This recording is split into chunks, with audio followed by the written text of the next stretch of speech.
You better believe it, Amanda, and we are broadcasting live for the first time in the 2023-24 Grizzly basketball season from the small but mighty town of Altamont, Kansas, upon the footprint of Labette County High School, home of our Labette County Grizzlies. Good evening, Grizzly Nation, and thank you for tuning in to night one, game one of the 2023-24 basketball season. Jack Leake and Ian Harlow, glad to be with you for the stretch of the season as Labette County gets set to play host to the Bonner Spring Braves for the second year in a row. We will open the season with the Braves from up north from Bonner Springs. Ian, so excited that you approached me about taking on this position as Isabel moved on to further ventures and brighter lights down below us, taking pictures courtside and all of that good stuff. But Ian, I'm glad that you stepped forth and wanted to do this. Are you looking forward to it? Oh yeah, I'm very excited about this season. I'm excited about all the players and what they have to bring forward for us. So it's going to be a good season. It will be a good season, Ian. And, you know, we'll go ahead and jump right in. As the setup tonight, it's always crazy, Ian, as the first game of the year always takes longer to set up for than any other game. So we're a little bit scrapping around here, but we are totally fine and underway. 7 minutes until tip-off of the girls contest. Again, as always, if you're new to how things roll here for Grizzly basketball, both teams will play. Typically every night it will be a doubleheader if you take away the Burlington Invitational and a couple things like that, but we'll cross those bridges when we get to them. So the boys will play after the girls here tonight. But Ian, we'll jump right in the Tank Connection pregame show to these Lady Grizzlies and Lady Braves matchup. Last season up north, it did not go Labette County's way as they fell 56-45. This is year number 2 under Coach Brianna Vollmer, and year number 1 went pretty well for a first-year head coach. Labette County Lady Grizzlies went 10-12 on the year and gave the veteran squad of Bonner Springs all they could handle last year. Yes, they did. They had a really good matchup last year. Yeah. They tried their hardest, but they fell short. But hopefully this year they can rebound off of that and maybe give them a run for their money and come out with the win. As we looked, Ian, at some of the production of Bonner Springs, as they had a young lady, I believe her first name was Mariah Noel, and she scored 35 points upon the heads of our Lady Grizzlies last year. She graduated, as did their second leading scorer last year, who just had 7 points, but the mighty senior in Mariah Noel graduated, and Labette County brings back the bulk of their scoring. Kaiten O'Brien and Landry O'Brien, the sisters who transferred here last year from Oklahoma Union, combined for 31 of Labette County's 45 points. Yeah. There were a lot of questions going into last year, Ian, and the O'Brien sisters answered a lot of those questions. Yeah. I think especially Kaiten stepped in a lot for us after Landry got that injury sadly last year for us, but Kaiten came in and made a statement for us, so that was really big for us. As in that game last season, at the halftime break, Labette County trailed 20-29, and it was just a 4-point game going into the fourth quarter. First-year head coach, new pieces in the O'Brien sisters, and a lot of interchangeable parts as Nevaeh Jones was up and coming, still kind of young last year in terms of varsity experience. And then they make a third quarter run, and that just showed a lot about these individuals that we will see here again this year. In terms of what the team lost last year, well, you lose some veterans in Ridley Lynn Cherney and Shelby Wilson and Audrey Dewey. Those are 3 pieces that will always go get a rebound, dive into the bench for a loose ball, and shoot a shot when you need them too late in the fourth quarter. So you lose some of those key pieces, Ian, but you bring back a lot. And let's talk about the Boss twins for a minute. They're going to be a big piece of this team, Aubrey and Kinsley Boss. Yeah, they will be.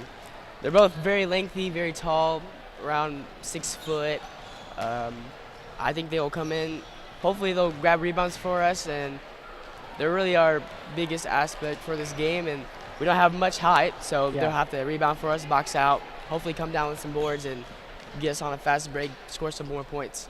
As we're going to wait and see who starts tonight in that 5th spot for the Labette County Lady Grizzlies, but we were both here for Tuesday night's Jamboree. Yes, we were. sure. as it was a little bit different of a format this season, as generally it's like a Powerade scrimmage and you play against each other. But this year, Labette County hosted Humboldt and Columbus. Yep. And that is so invaluable to play other opponents before the actual real deal starts. And the Lady Grizzlies played really fast and had stretches where they would turn the ball over a lot, Ian. So I'm curious to see how Labette County's pace of play is tonight and who starts in that 5th spot. If it's one of the Boss twins or maybe Allie Martin off the bench. Yeah, very true. When I watched the Jamboree last Tuesday, our defense was really solid. Our full court, half court press was really good, I thought, and I think that it'll put a lot of pressure on the offense for the Braves tonight.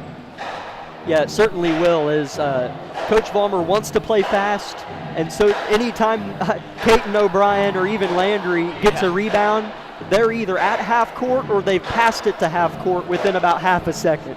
So these Lady Grizzlies love to run and get up and down. Yeah. Just under 2.5 minutes until tip-off of the opening night of Labette County Grizzly basketball. We're going to step aside for our first 1-minute break of tonight's Tank Connection pregame show. Everybody is different. Some get injured, while others simply wear down. Whether it's on the court, on the field, or at the gym, Labette Health's orthopedic and sports medicine team has the training and skill to repair, restore, and renew. We share the same goal, and together we'll write your comeback story. For more information about Southeast Kansas' leading orthopedic and sports medicine team, go to LavetteHealth.com.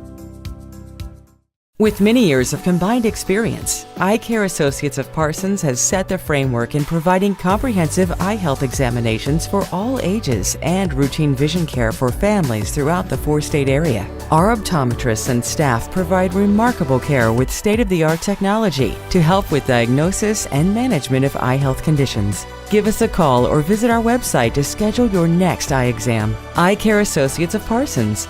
Experience modern eye care.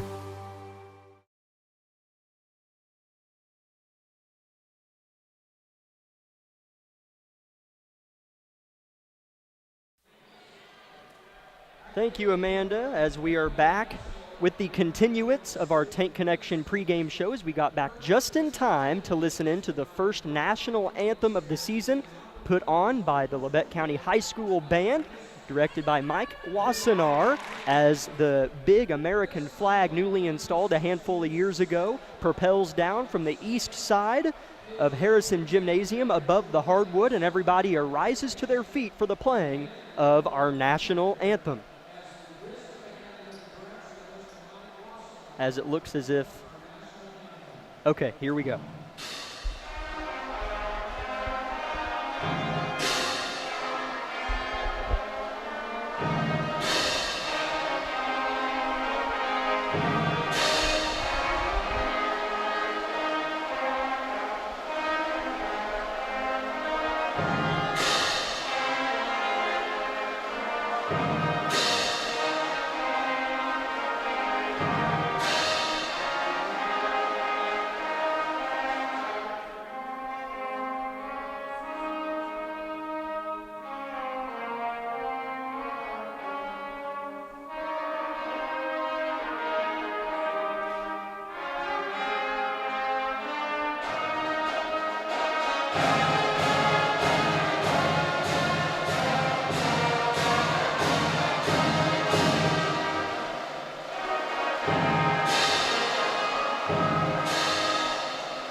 National anthem played to perfection per usual for the Labette County High School Band as both squads make their way to their respected benches as we are elevated just above the south side of the floor behind the Bonner Springs bench, and the Lady Grizzlies are posted up below us and to our left. As Ian, if you want to go ahead and just circle the Labette County Lady starters as you see them. There you go, my friend. As I will get to us, our visitors, the Lady Braves starters. Number 2, a 5'10" senior, Kirsten Leslie. Number 4, a 5'5" sophomore, Nia Anderson. Number 11, a 5'9" sophomore, Cameron Love. Number 24, a 5'10" sophomore, Addison Thompson. Number 25, a 5'9" sophomore, Chastity Samble. Head coach for the Lady Braves is Peyton Leslie. And Amanda, I forgot to ask you, so if you would go ahead and shoot me a text if you have tonight's scene setter or not, just so I know whether to throw it to you to that or not.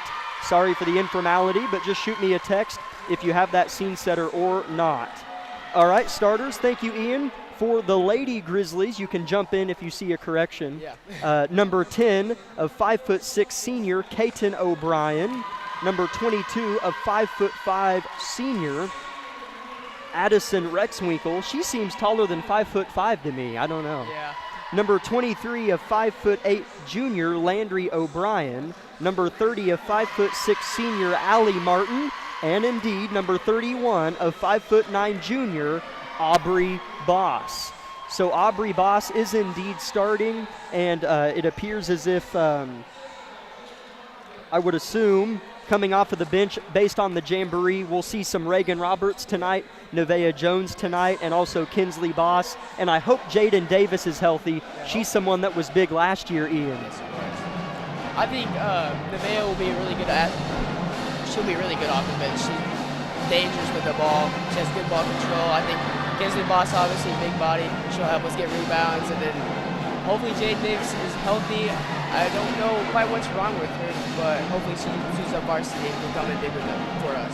Each head coach getting one last word with their team. Let's send it back to the station for tonight's scene setter, and we'll come back with tip-off.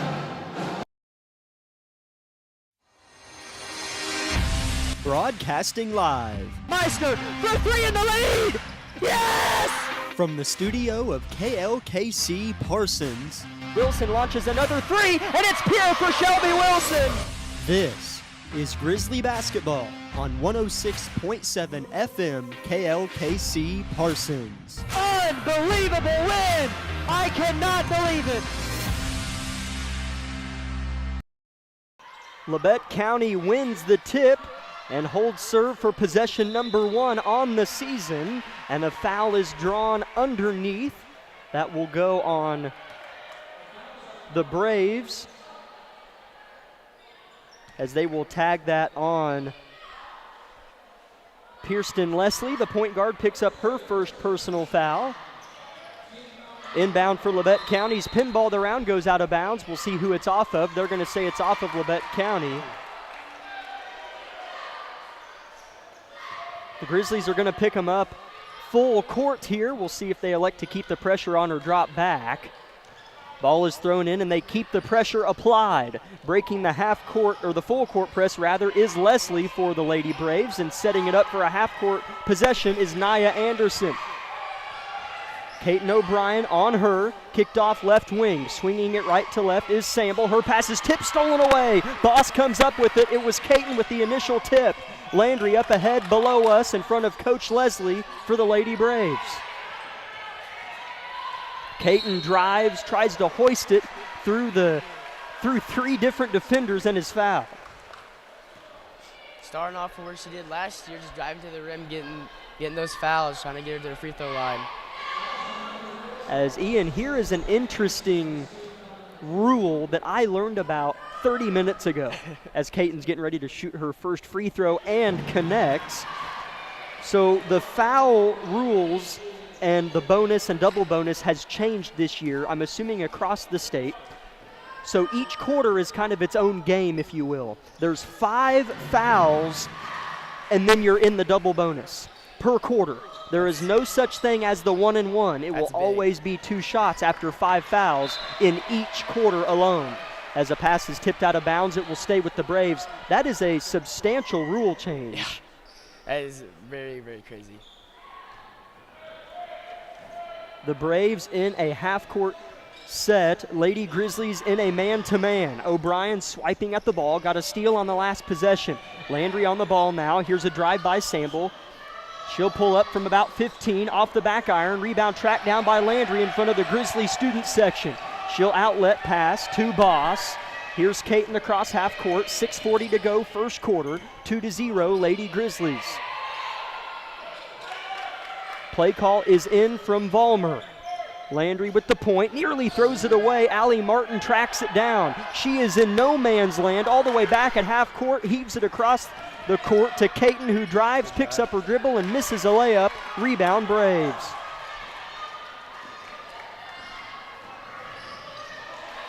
Samble ran the point as it was kind of a sloppy rebound by the Braves. Or transition, should I say. Nearing the 6-minute mark in Altamont, Lady Grizzlies up 2-0 early. Bobbling it in front of the Grizzly student section. Putting up a 12-foot shot that doesn't fall is Nia Anderson. Rebound Martin. Her pass is thrown out of bounds, looking for Caton way up ahead. Yeah, right there, I think you just need to slow it down, get the offense on their feet down the court, try to get up a good shot. Yeah, that's something we saw on Tuesday. Yeah. Some of those turnovers just because they were playing a little bit too fast. Yep. Just get comfortable and get that ball in the basket. Sometimes those early season jitters take a quarter or so to work themselves out of your system. Here's a banked in shot that's good from Cameron Love from the right elbow to tie it at a deuce apiece, 5:30 first quarter.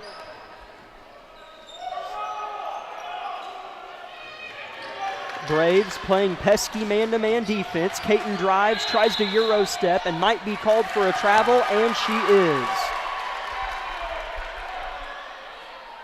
I think she was trying to look for a pass on side, but she couldn't get it out. They had a hold of that ball. She loves to drive right and cradle it and try to either shoot it or pass it. You're exactly right. Came up with a negative outcome that time. Here's a reverse layup high off the backboard, no good from Leslie, the starting point guard. Offensive rebound ripped down by Thompson, trying to go up. She's harassed, hoists it, and travels. Turnover Braves. That was big.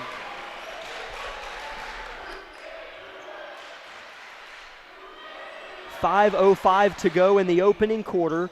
Grizzlies 2, Braves 2. Couple turnovers for both squads tonight. Caton being harassed by Leslie. That's a good matchup to watch if you're on our YouTube live stream, as Landry drives and is hacked across the body and will shoot a couple free throws. That's a good screen by Aubrey right there. Get that defender off of her, get her open lane, and drive to the basket.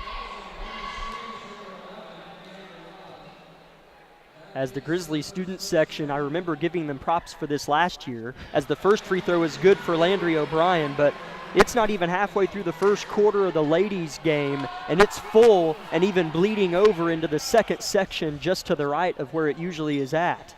Landry misses the second, rattled in and out. Still no field goal for the Lady Grizzlies. Here's another pass that's tipped and stolen away. Rexwinkle out in front with a nice pass to Caton. 12-footer hits the front of the rim. Backside, Rexwinkle put back, missed as well. Tipped out, I think, by Martin, and it will be Bonner's basketball. Just got to capitalize on that.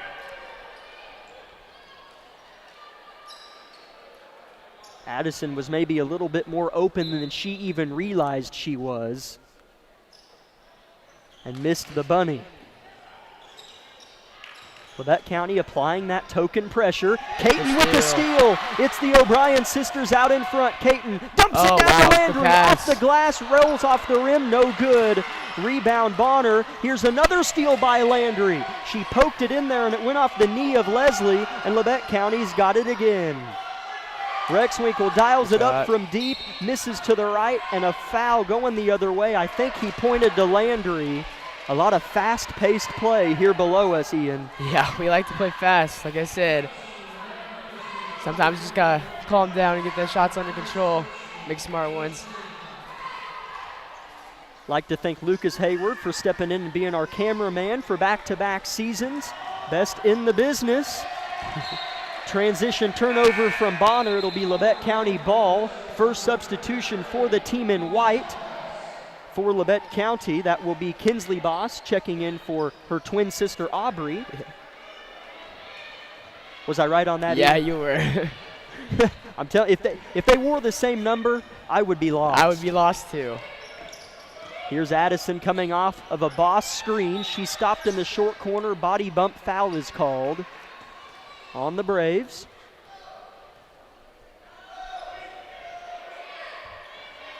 Labette County in their home whites with red trim, red numbers and gold trim. Bonner Springs in their road orange tops and bottoms with a faded gray colored numbers on the front and back of their jerseys.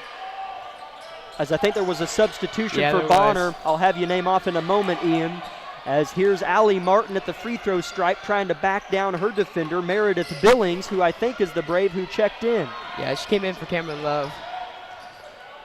Caton tries to drive, is blocked, but it goes to Martin off the glass, and the first field goal of the season is through the nylon. Allie Martin puts Labette County up 5-2. Bonner will inbound underneath.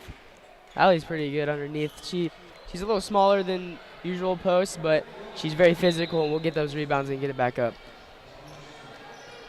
Very physical indeed. Allie Martin showed up big towards the back half of that season for the Lady Grizzlies. Bonner Springs with a near turnover themselves, and it'll be a jump ball. It'll stay with Bonner Springs.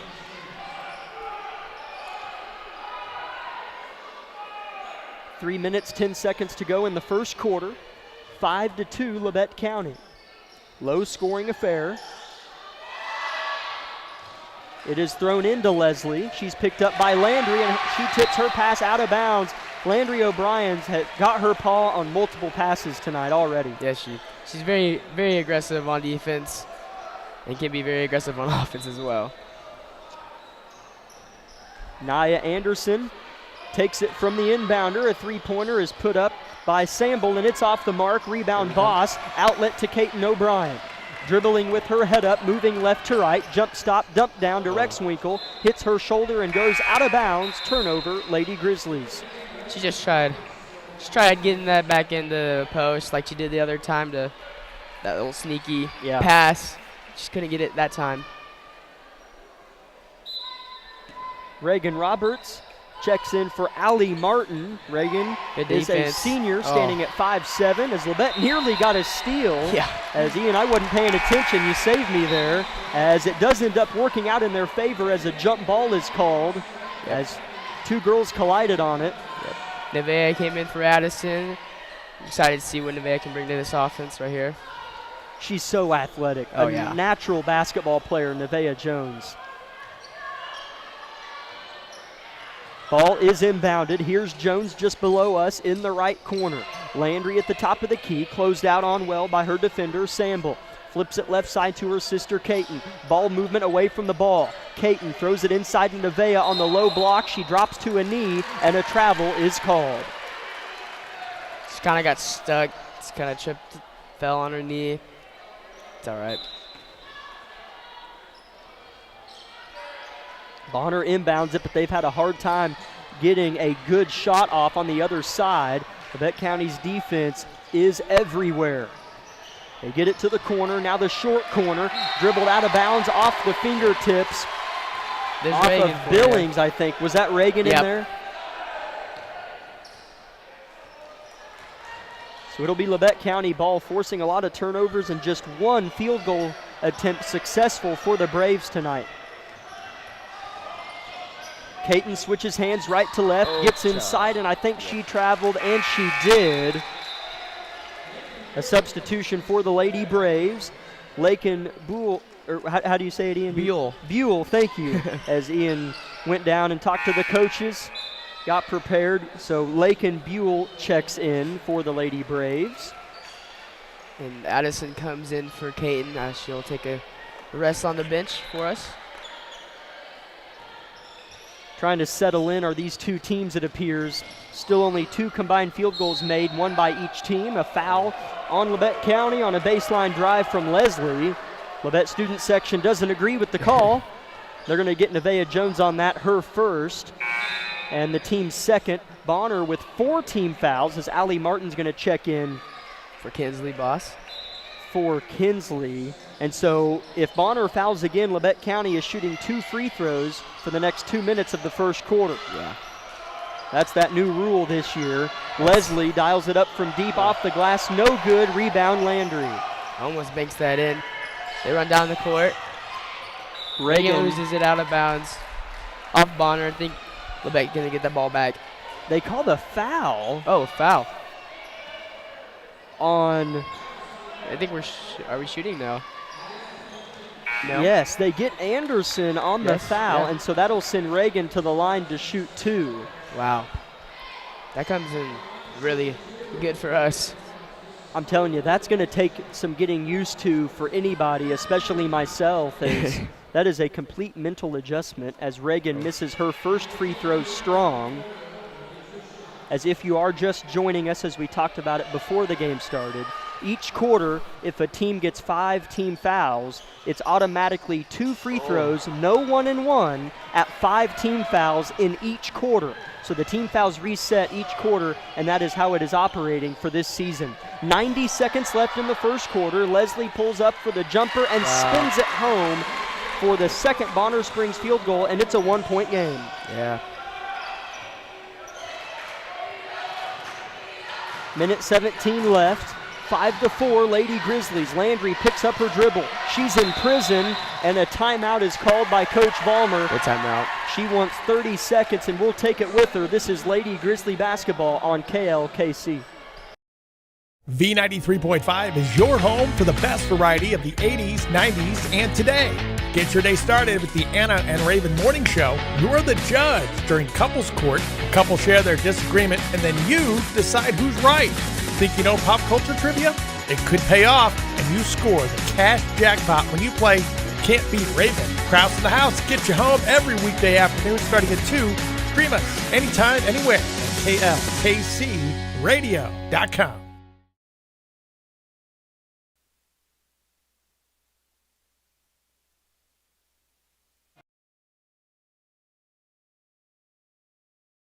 For both of these teams on the offensive end of the floor, as with 1 minute and 12 seconds left in the first quarter, it's Lady Grizzlies 5, Lady Braves of Bonner Springs 4. Our defense has been playing really good. It just we can't capitalize on offense right now. Yeah, the defense has created a lot of fits for this Lady Braves offense. Bet County looking to get going off of the Coach Vollmer timeout. Landry O'Brien with the rock on the far side of the floor. Whips it across the three-point stripe. Roberts in the corner. Now Rexwinkle. One dribble, loses it. Turnover, Lady Grizzlies. Thompson comes up with it. 40 seconds left in the first quarter. Anderson pulls up too strong. Rebound Rexwinkle. Dribbling with her right hand with her head up. Gets to the three-point line. Finds Roberts. Lets it fly and misses it deep. Rebound Braves. Here comes Leslie. Driving right in. Oh. Yeah, nobody picked up the ball. Here's a shot from the short corner. No good. Here comes Landry O'Brien now. Up and down track meet here in Harrison. Pass across the paint. That's a good one. Martin off the glass. It's good. 7-4 Grizzlies. Allie Martin with 2 two-point buckets. 5 seconds left. They got to get a shot off. As Bonner doesn't really realize. Now they try to heave it. Wow. And it nearly went. But they say she didn't get it off. 7-4 Grizzlies at the end of one. We'll be back in 1 minute with the second quarter. This is Lady Grizzly basketball. My name is Bria and I'm a pharmacist at Bowen Pharmacy. I'm here today to tell you about one of our patient programs, Meds to Beds. Bowen Pharmacy South is located in the medical office building at Labette Health. Our staff works closely with the doctors, nurses, and social care workers to ensure that your transition out of the hospital is an easier and more convenient experience for you and your loved ones. If you are having inpatient or outpatient surgery, we will get your medications directly from your doctor and deliver them right to your hospital bed.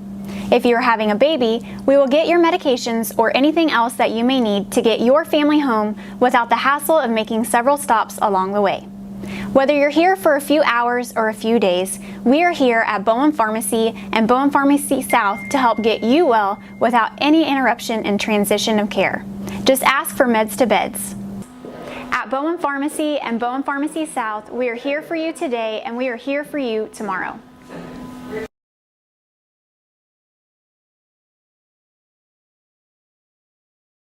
7-4 Lady Grizzlies.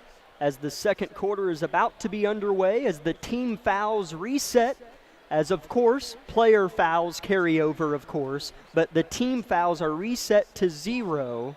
As I know I keep talking about that, but I think that is a huge change. Yeah. You're shaking your head at me. Hey, I get it. Look, no. It's okay. I get it. No, it's huge. That could make or break a game, honestly. Oh, yeah, it really could, and it changes how you approach things situationally as a coach, as a player, without question. Here we go. Second quarter is underway. Special K with a steal. Caton O'Brien up ahead. Bounce pass Landry off the glass. Perfect. 9-4, Lady Grizzlies lead. Our defense just keeps stealing that ball, putting pressure on them. They don't know what to do with it right now.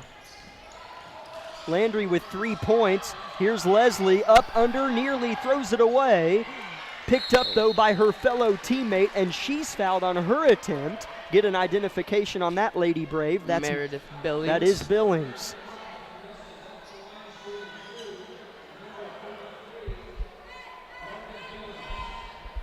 Two free throws for Billings. Coming up momentarily, takes a few dribbles, bends at the waist, lets it fly, and misses it strong. First free throw trip for the Lady Braves tonight. Trying to split the pair is Billings. The 5'11 sophomore misses the second as well. Rebound, Allie Martin. Long outlet passes off the fingertips of Rexwinkle and stolen away. Here come the Braves. An up and under layup is missed. Billings put back is missed as well. Rexwinkle fighting with Billings, and Billings misses another hook shot. And the fourth attempt of the possession is made. Addison Thompson, 5'10 sophomore. Thompson just came in and grabbed that ball and went up with it. As somebody had to, as all the other shots were kind of flamboyant, but Thompson's was good. Here's Rexwinkle. Her hook shot is blocked by Leslie. Leslie grabs it, forces a jump ball situation, and it'll stay with the Lady Grizzlies. 9-6, good guys. 6:50, second quarter. Yeah, we just keep passing it inside and getting stuck in there, turning the ball over there a little bit. Hopefully we can start doing something with it down there. Landry lets it fly from deep, airballs it to the left, hits the baseline stripe, and it'll be Bonner Springs basketball. Checking in for the Lady Grizzlies is Kinsley Boss. She replaces Allie Martin. Checking out for the Lady Braves is Lakin Buell. That'll take me a minute, thank you. As here's another steal picked up by Caton O'Brien in the full court situation. Bounce pass to Landry, and she scores again. That's the second time in a row that exact sequence has happened. Yeah, Caton just has good court vision, keeps stealing that ball away from them, almost does it again. Landry gambles on Leslie, the ball handler. Now they'll go at it at the top of the key. Leslie comes off a ball screen, cradles to the rack. Uncontested layup is missed. Rebound, Kinsley Boss. Caton slows her dribble and retreats.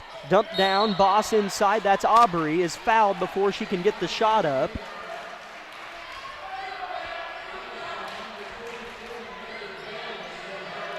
(11-6) Lady Grizzlies, 6 minutes to go in the half. Caton to inbound, slaps the basketball with her left hand, hoists it above her head, throws it in to Kinsley Boss.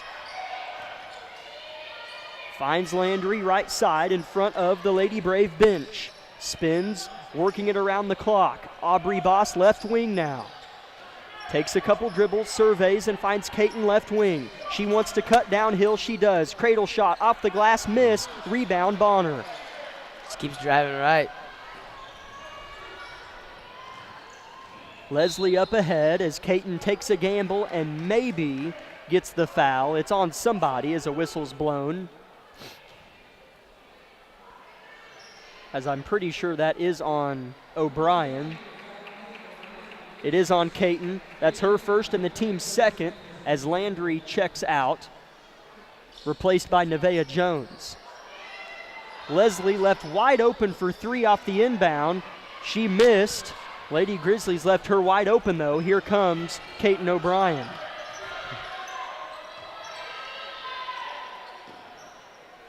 Rex Winkle on the left side hits a cutting Aubrey Boss, misses the right-hand layup, and out and running is Nia Anderson as she double dribbled. Turnover Lady Braves as she shakes her head and walks the other way.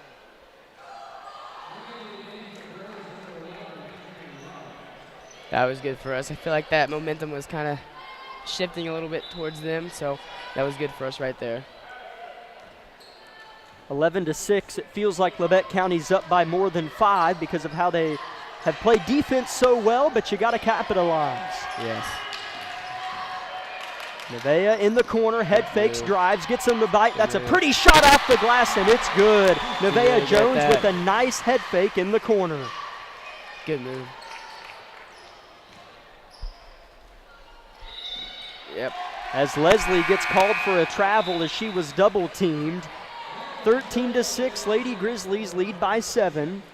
Lakin Buell checks in as she replaces Billings. Nope, pardon me, that's Thompson. Ball goes into Aubrey Boss, puts it on the floor, did not see Leslie behind her, it's stolen, and then Caton gets it right back. She takes a dribble and is fouled off the bump. I think they're gonna get Samble on the foul. Caton just has some quick hands. You just keep getting those turnovers. Those are coming in really big for us. As 3 people just checked in for us. Landry O'Brien, Reagan Roberts, and Allie Martin, if I'm not mistaken. Ball goes into Kinsley Boss. She takes a dribble, shoots a power hook, and scores. Kinsley Boss getting her name in the record book for the first game of the year. Labette County's lead has swollen to 9 with 4:20 to go in the half. Ooh. And Landry O'Brien can't believe the call, puts both hands on her mouth and drops to the floor, as that'll be her second, unless I'm getting her and Caton switched up, as I think I am. Yeah, it may either be her first or second. As that's Landry's first and the team's third of the quarter. Can't get 2 more. They're going to be shooting some free throws already. That's right. You're talking my language. You know I like to talk about that rule. Yeah, I know. As a travel's called on Leslie, turnover Braves again. Here come the Lady Grizzlies, nearing the halfway mark, second quarter. Nevaeh Jones running point, while Caton O'Brien gets a breather. Landry at the foot of the LC Grizzly paw at center court. Martin sets a screen, dumped down to Roberts in the corner. Free throw line, Martin off the feed, couple dribbles, kicks it to Kinsley, driving underneath the basket and throws it away, but was it tipped? Oh. It was not tipped, and it'll be a turnover. Bonner's basketball, it will be. It's all right. Caton checks in for Nevaeh Jones. She'll go sit on the bench for us for a little bit. Hopefully Caton can continue making some big stops for us and turning the ball over. Get us back into that rhythm. Bonner not turning the ball over as much in that full court situation anymore. Yeah. They're at least breaking our press, as here's a missed layup by Bonner. Here comes Landry O'Brien. A 1-on-4 situation. Caton O'Brien lets it fly from deep and misses it short. Braves trying to get out and run a little bit. Here's Anderson up ahead, bounce pass, layup is missed, rebound Landry. 3:20 to go in the half, Lady Grizzlies by 9. They definitely do like playing fast. Kinsley Boss is called for a travel, as I'm glad I'm not keeping track of turnovers, as I don't have enough paper. Yeah. For both teams, of course, that is. Just, it'll take a half to maybe settle in a little bit. And boy, Caton gets a steal in the full court situation, misses a jumper, but Landry gets the rebound. Her hands are so fast. You said it earlier, Ian. She just keeps getting those takeaways, and it's being big for us. We can't capitalize on it right now, though. Here's Landry contested well beyond the three-point line. Drives short corner, gets the right-hand floater to go. Landry O'Brien with 7 points to her name. Double teamed, harassed mightily, nearly fouled, no call. Landry tips it up to Caton. Takes a couple dribbles, shoots it off the glass and misses the lay-in. Gets her own miss, misses again. And here's Kinsley, her shot's blocked. Rebound Roberts. She'll hoist a 3 and miss. She stepped out. but Bonner steps out of bounds off the rebound. I sound like a broken record. Wow. See that right there? We got to capitalize on one of those shots. We'd be up by quite a bit more if we could just make some of these shots. 17-6 Grizzlies, as Bonner's going to have to wait to substitute, as they don't realize it yet, as Buell's going to have to stay in the game. And now she's able to check out. A lot of technicalities in the game of basketball, I guess, but Thompson comes in for her. Kinsley Boss gets it off the inbound to Caton, driving in the corner, kicks it out to Landry. She wants a three, off the glass, no good. Long rebound goes to Samble. She boxes out right there. She'll get a rebound, get another shot up, but I think that's something we struggle a little bit on, is boxing out. 2-minute mark, second quarter. Entry pass goes to Love, misses the layup, gets her own, and misses again. Thompson trying to clean up house, and she's fouled on her attempt and will shoot a couple free throws here in a moment. I think that is 4 team fouls for us now, so they get one more, they're going to be shooting free throws. That is correct, as they get Kinsley Boss on the foul. That's her first. Thompson's first free throw is good. First made free throw for the Lady Braves. They're 1 for 3 from the charity stripe. Second free throw for Thompson is good as well. Single-digit lead it is again for Labette County, 17-8. I think we just need to slow down a little bit on offense. Get this ball moving around, get an open shot. Good look. Caton O'Brien passes it around the perimeter. Rexwinkle throws it to Landry. Landry's been running a lot of point at half court, setting up the possessions, as she finds Caton now. She'll want to penetrate. One dribble kick. Rexwinkle closed out on well by her defender. Kinsley punches a hole in the man-to-man offense. Her shot's blocked out of bounds by Love. It stays with the Grizzlies, however, with 1:23 on the clock. It was a good block by number 11, Cameron Love. Caton looks in. Addison gets the ball. Goes up and gets a foul. She'll shoot 2. So 2 free throws for Addison coming up. This is her first trip to the line, looking to get her name in the scoring column for the first time this game. 17-8 Grizzlies with 1:20 left in the second quarter. Landry O'Brien leading the way with 7 points. Rexwinkle banks in the first free throw. Aubrey Boss, sorry Ian. No, you're good. The Boss twins switch out as Aubrey comes back in. As you talk about athletic, those Boss twins, both of them complement each other well. They're both really athletic. Caton shoots up a 3 and makes it. As Caton makes the first 3 of the season after Rexwinkle missed the second free throw. Landry got the rebound, found her sister who drilled the 3, and now it's a 13-point lead for the Grizzlies, but a 3 on the other end is made. Bonner does it back. That's right, as Samble gets it to go, her first points of the game. The scoring has opened up a bit. Here's a drive from Caton, nearly got the and one. As she threw it up hard off the glass, she'll shoot a couple. She's kind of chucked it up, hoping to make it. She almost made it. 21-11, Lady Grizzlies lead with 50 seconds left in the half, as Caton O'Brien's exchanged 3-point buckets with Samble of Bonner Springs, as Caton misses the first free throw. As Nevaeh takes in for Addison. The 5 on the floor for Labette County is Martin. Aubrey Boss as Caton makes the second.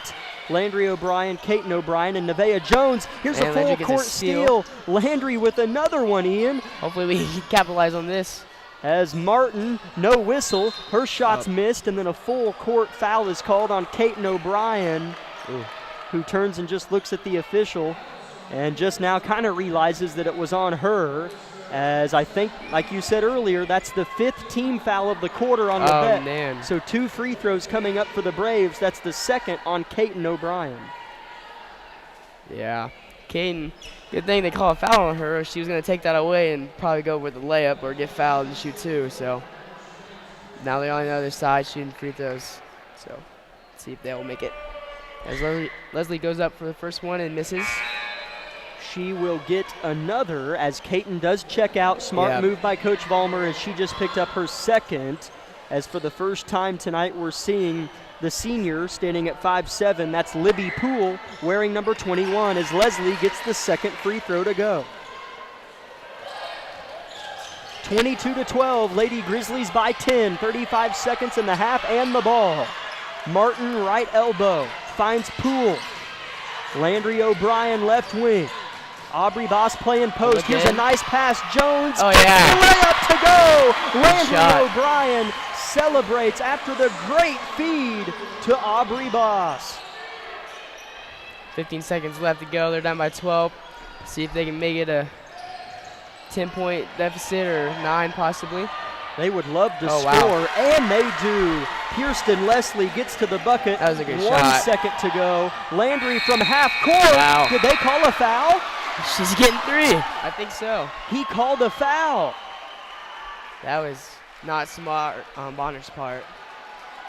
You never see a Wow. desperation heave at the end of the game or a quarter called a foul, hardly ever. I'm not Yeah, saying no. it wasn't a foul. I'm just saying you don't see refs look to call that a lot. No, they don't.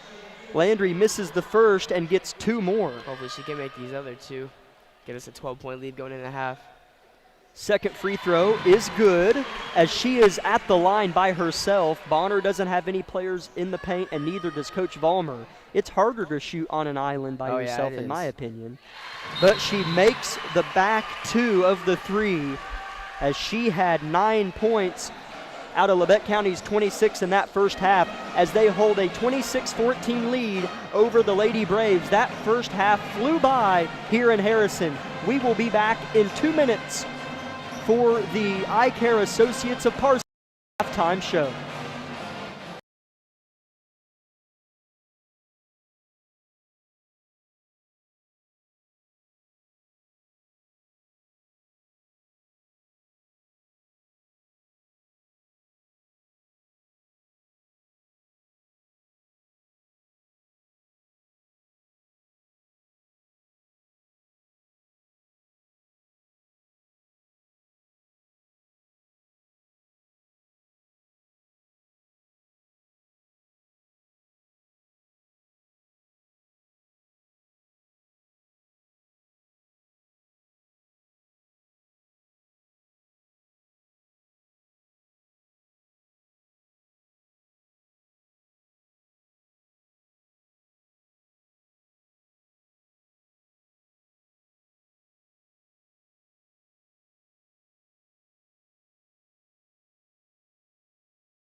26-14, Lady Grizzlies lead the Lady Braves of Bonner Springs. Before we go any further into the Eye Care Associates of Parsons halftime show, we'd like to thank a few sponsors for making our jobs possible. Labette Community College, Forbes Hoffman Funeral Homes, Clemens Insurance Agency, Labette Health, Woodworth Enterprises, Carson Wall Funeral Homes, Commercial Bank, Eye Care Associates of Parsons, Doctors Gilmore, Newland, and Ray, Labette Bank, the Bartlett Co-op, Labette Center for Mental Health Services, Community National Bank, Tank Connection, Wood Insurance Center, USD 506, The Corner Store of Altamont, Olson Ace Hardware, and SEK Orthopedics, Doctors Mosier, Meister, and Morris. Jack Leake and Ian Harlow with you for the Eye Care Associates of Parsons halftime show. Again, Lady Grizzlies lead Bonner Springs 26-14.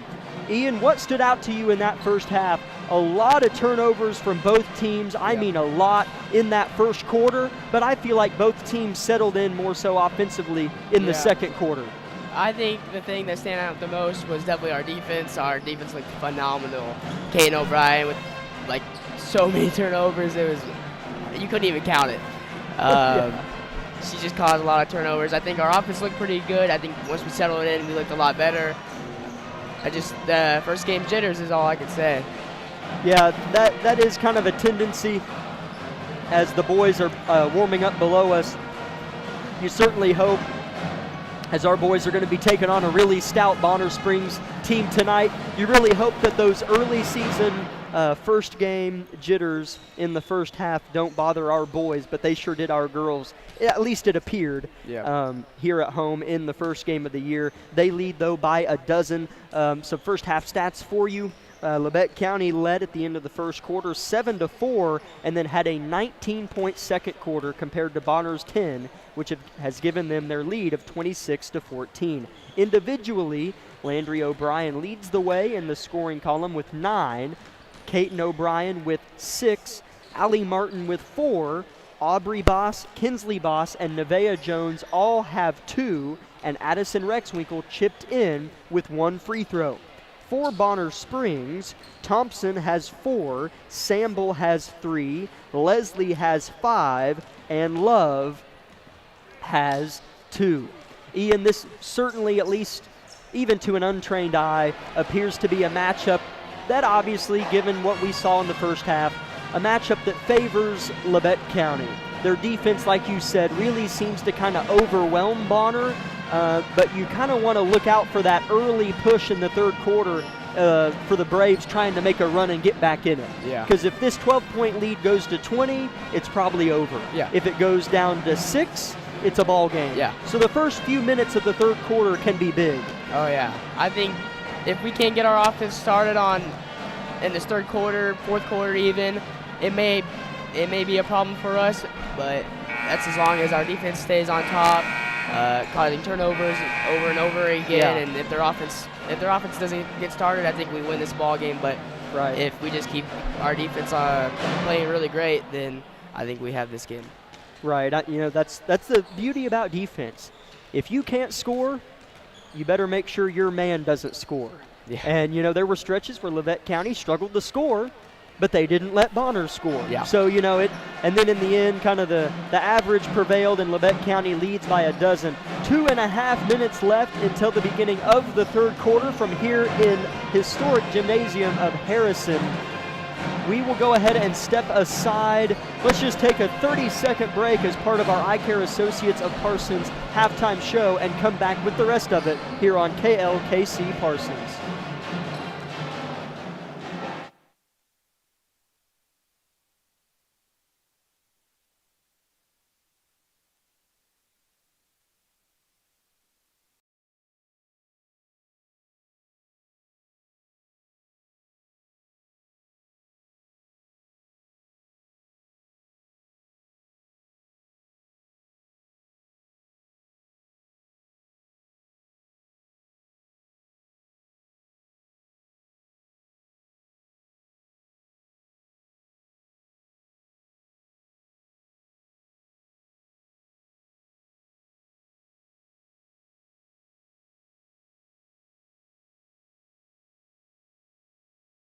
until third quarter action is underway. Jack Leak, Ian Harlow with you as part of the Eye Care Associates of Parsons halftime show.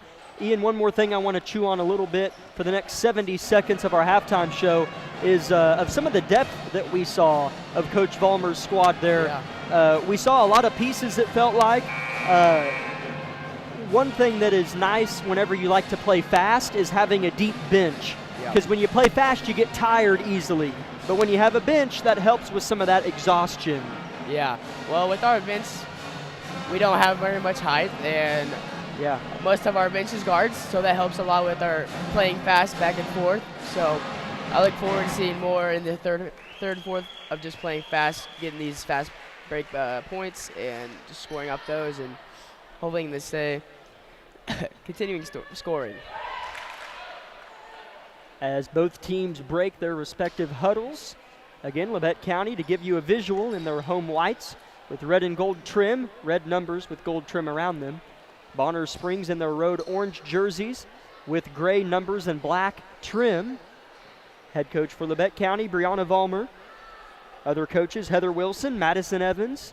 Assistant coaches for Bonner Springs, Jacob Markovich, Jesse Nez, and Cody Scott. As it will be Bonner Springs basketball to kick things off as part of the third quarter. 8 minutes put on the hovering board above the LC claw at midcourt, and it runs. We are underway for the second half here in Altamont. Labette County Lady Grizzlies lead by 12. Bonner Springs in a half-court set. Entry pass tipped around, stolen by Aubrey Boss. She's looking for an outlet and finds Addison up ahead. I do see Landry's left wrist is taped up. That's the thing she injured last year, so hopefully it's not causing her any problems, because she has been our leading scorer so far, as she leads off with a 2-point under the basket. As that's where she scored the majority. Yeah. Really nice catch there, Ian, as that left wrist is wrapped in some red trainer's tape, whatnot, but appears to be just fine as she scores and forces a Coach Leslie timeout quickly here in the third quarter. We'll be back in 30 seconds. Lady Grizzlies lead by 14. Discover what you've been missing in Parsons, Kansas. Curious Minds Discovery Zone, a children's museum that inspires a love of learning, with hands-on exhibits for all ages to imagine, create, learn, and discover. Kids enjoy looking through microscopes, building on our magnetic ball run wall, creative play in our doctor's office or grocery store, and lots more. Discover, explore, Parsons, Kansas.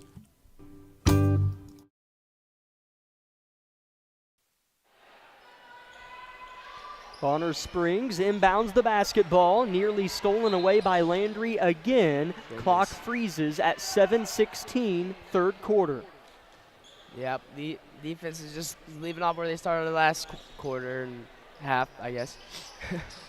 They absolutely are harassing the ladies in orange on the floor as they do it again. Two ladies on the floor. It's Landry O'Brien getting scrappy with Billings, and I think they just called a jump ball. They did, and it'll favor Labette County. Yeah, the O'Brien sisters just causing turnovers, getting us buckets. How many times have we said that over the last year? I mean, that is what they do. Yeah. They are so good at that. They came to LC and just helped us out tremendously.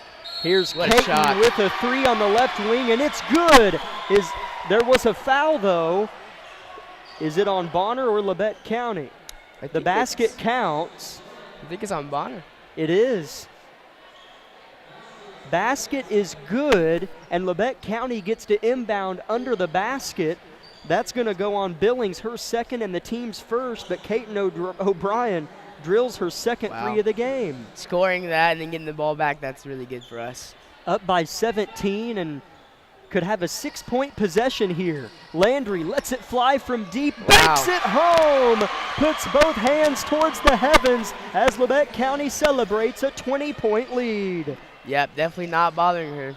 And Caton gets another steal. Goes up with the left cut. Wow, and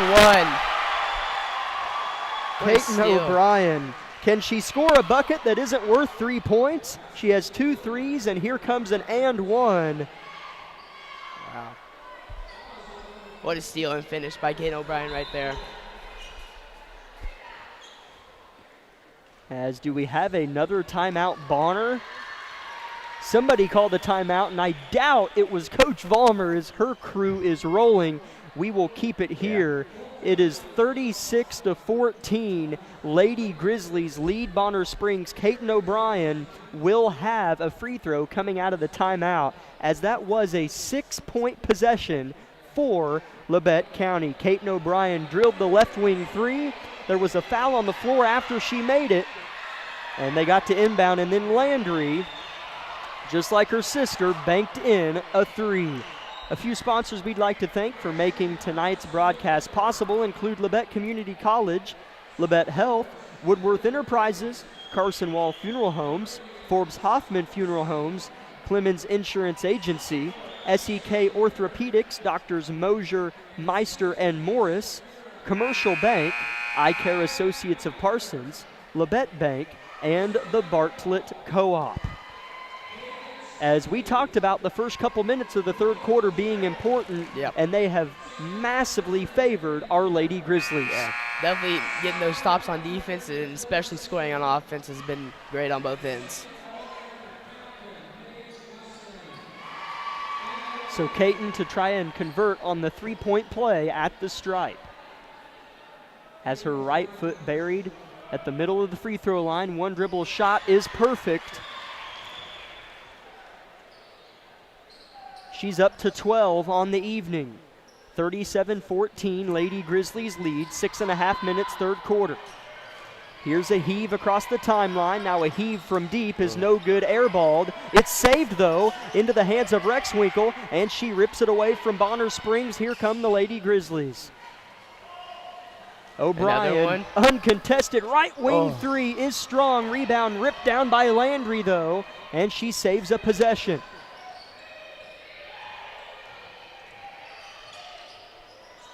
Allie Martin pops out at the top of the key and collects the rock on the rotation. Aubrey Boss left uncontested, pulls it down though, rotates at Martin.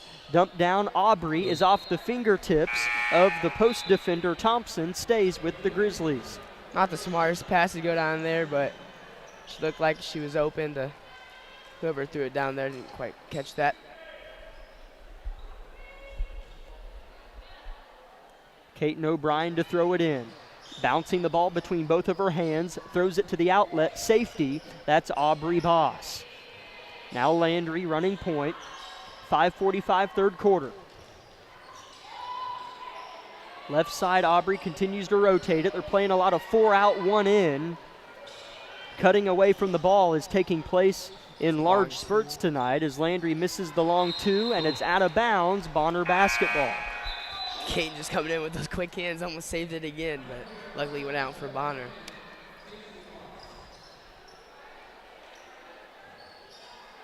Kinsley Boss checks in for her sister Aubrey, and here comes Bonner Springs looking to crack the ice here in the second half. They've yet to score. Another pass deflected out of bounds. That's Addison Rexwinkle on the deflection. Almost another turnover by Bonner.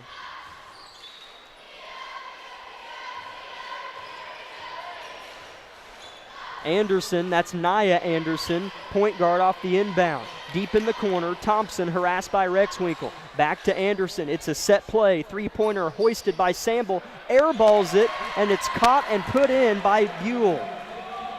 Wow. Just there to back it up, catches it, puts it up, makes that two-pointer.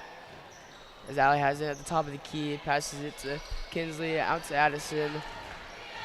5 minutes and counting. Lady Grizzlies lead by 21. Boss, that's Kinsley, gives a bit of a head fake. Continues to rotate it. Martin, dump down Landry, turns, kicks. Caton launches it from deep, misses it short, gets her own miss, shoots it, and is fouled. Wow. She follows her shot, Ian. That's a lost art. That is hard for kids to do nowadays. Yes. Not very many of them do that. Doing that, like, just takes skill, honestly. It raises your chances of getting an offensive rebound by a good margin if you just follow your shot as she gets the first free throw to go. Especially if that defender is not boxing out, then you grab your rebound, go up, get another one. As she misses the second free throw.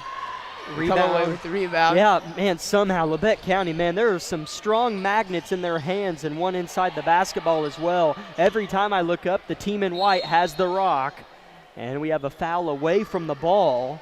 If they get one more, we're going to be shooting free throws again. That's right.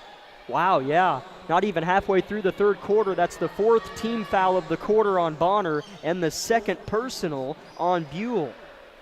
Nevaeh Jones in the game for Labette County, tosses it to Caton. Nevaeh right wing, pump fakes to the corner on a pass. One dribble, goes nowhere, picks it up.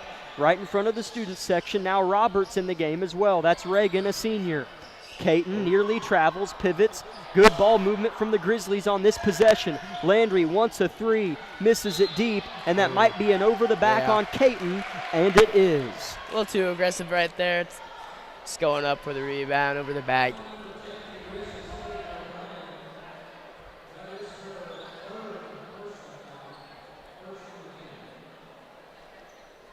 Labette County picking him up in that token full court press again as Bonner nearly turns it over as there wasn't a Grizzly in sight, just a pass that nearly went through their hands. 4 minutes, third quarter, Labette 38, Bonner 16. Here's another deflected pass and a steal. Kinsley Boss dribbling, head up, throws it to the corner, nearly out of bounds, but Caton saves it, launches a 3, misses it short off the iron, and it'll tumble out of bounds. Braves basketball.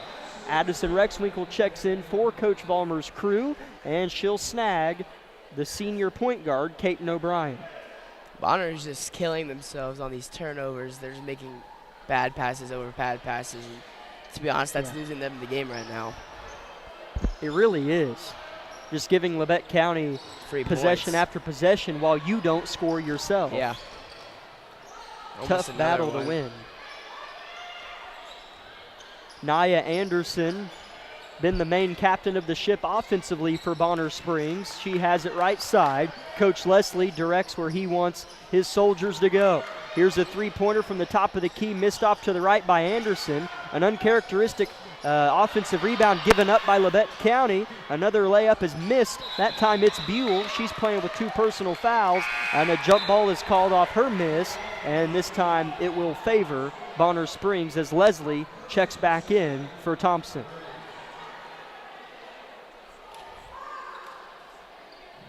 Leslie seems to be the Caton O'Brien of the Bonner team.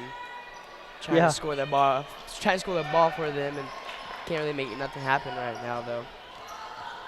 Anderson has it, top of the key, ripping it, putting it on the floor is Samble. Not long before she passes it up, Leslie wanted a deep 3, pulls it down and throws a bad pass to the exit doors down below us to the gymnasium.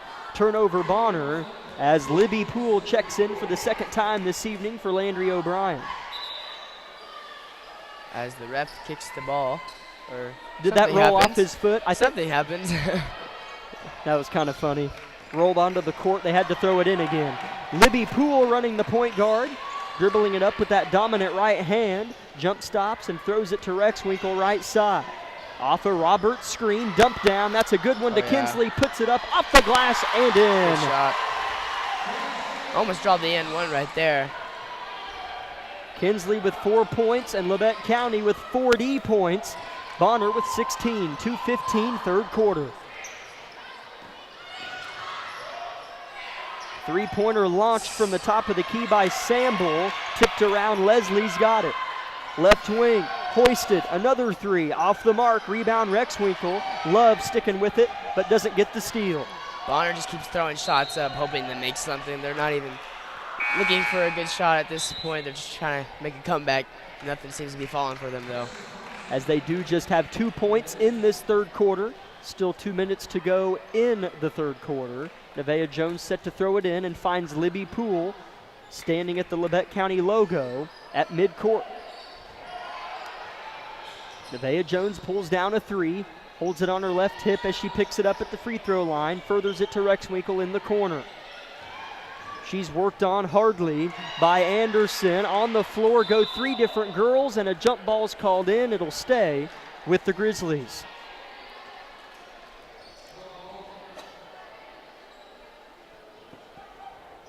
Bonner has active hands defensively as well, but not just maybe in the same terms of fluidity as Labette County does. We just keep coming away with the ball. Right.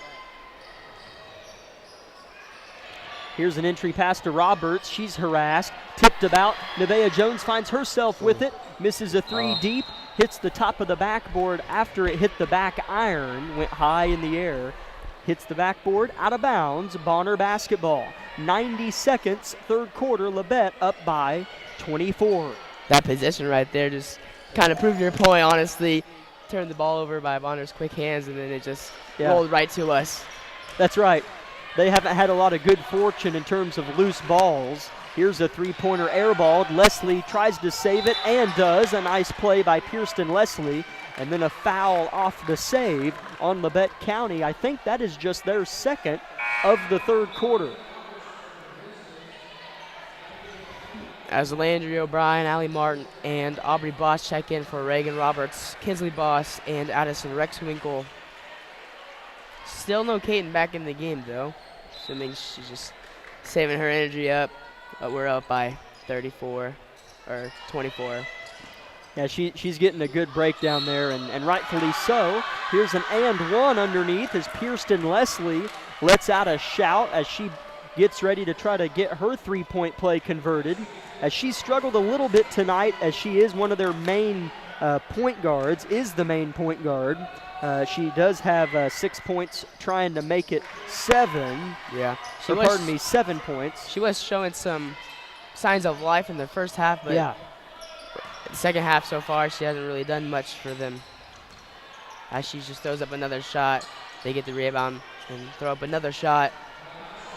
Not a lot's fallen for Bonner. No. Labette County making their way up the floor again as Leslie missed her and one free throw, but Bonner got the rebound, if you're wondering how the Braves still had the basketball. Here's Aubrey Boss underneath, turns and misses on a hook shot. Labette County maintains possession off the offensive rebound. Aubrey left wing finds Landry near the top of the key. She directs traffic with her right hand. Left wrist wrapped in red tape. She'll pass and cut. Libby Poole still in the game. Or pardon me, that's Nevaeh Jones. That's 11, not 21. And a foul on the floor. That's a block. It'll be 2 shots for Nevaeh Jones. That's the 5th team foul on Bonner. And we're shooting 2. Although they did get those 4 fouls in the half of the third quarter, they did seem to back off a little bit. And with 20 seconds left, Nevaeh gets a free throw to drop for her.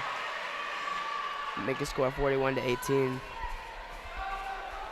One more coming for Nevaeh. 20 seconds left in the third quarter. Second free throw is good as well. 4 points for Nevaeh on the night. And Landry gets a steal. Labette's got a chance with 16 seconds. Libby Poole off the glass scores it. Landry O'Brien is hounding Bonner as they try to get the ball in again, and they do successfully this time, but Libby Poole, nice to see her put one in. 2 seconds, she throws up a heave. No good for Bonner as the buzzer sounds. 44-18, Lady Grizzlies with a dominant performance in quarter number 3. We'll be back in 1 minute. This is Lady Grizzly basketball.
Lady Grizzlies outscored the Lady Braves 18-4 in that third quarter, Ian. Yeah. We played great that quarter, and like I said at halftime, if we played our good defense and started making the shots, we win this game, and it's paid off for us. We're up by 26. As Anderson passes in the corner to number 3, also Anderson. And they get another turnover. That's been a common phrase when Bonner Springs has the basketball tonight, as they do have Ava and Naya Anderson on the floor, so 2 Andersons in there wearing orange. And as Caton goes uncontested to the rack and misses the layup. Then they get a full court steal, and Caton tries again and converts. She always somehow seems to score every time on offense when she's in. As she got a long And we get break, another as here's turnover. Addison getting a steal but stepping out of bounds. So it'll be Bonner Springs basketball, 46-18 Lady Grizzlies with 7:28 to go in the game. One thing I would like to see in the fourth quarter, since we're up by so much, I would like to see Coach Vollmer put some bench in and see how they play, to see how we can get a grasp of how the depth is. And I'm sure she'll throw them in, as there's only 3 or 4 maybe 4 Lady Grizzlies that haven't shed their shooting shirts, still have those white tops on. Yeah. So I'm sure we will see those players come in at some point in this quarter, should things stay the same for the Lady Grizzlies and their comfortable lead. Here's Naya Anderson trying to work on Landry O'Brien. Aubrey Boss swipes at the basketball as starters are in the game for the Grizzlies. Addison Rexwinkle defending the basketball. This time it's Buell with it. She'll continue the push around the perimeter. A 3-pointer's missed. Dies off the front of the rim. That was Anderson. Naya on the attempt. Rebound Grizzlies.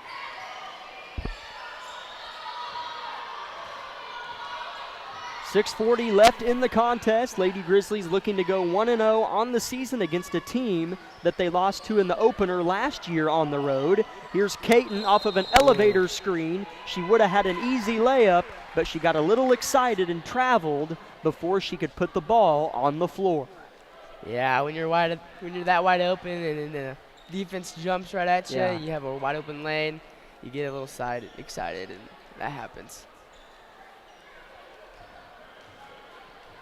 Bonner Springs trying to score their first points of the fourth quarter. Labette County with just a couple, as with a scoop shot, no good. Naya Anderson, but a foul on the floor, I think. I don't think she was in the shooting motion. It is on the floor as 4 new Grizzlies check in.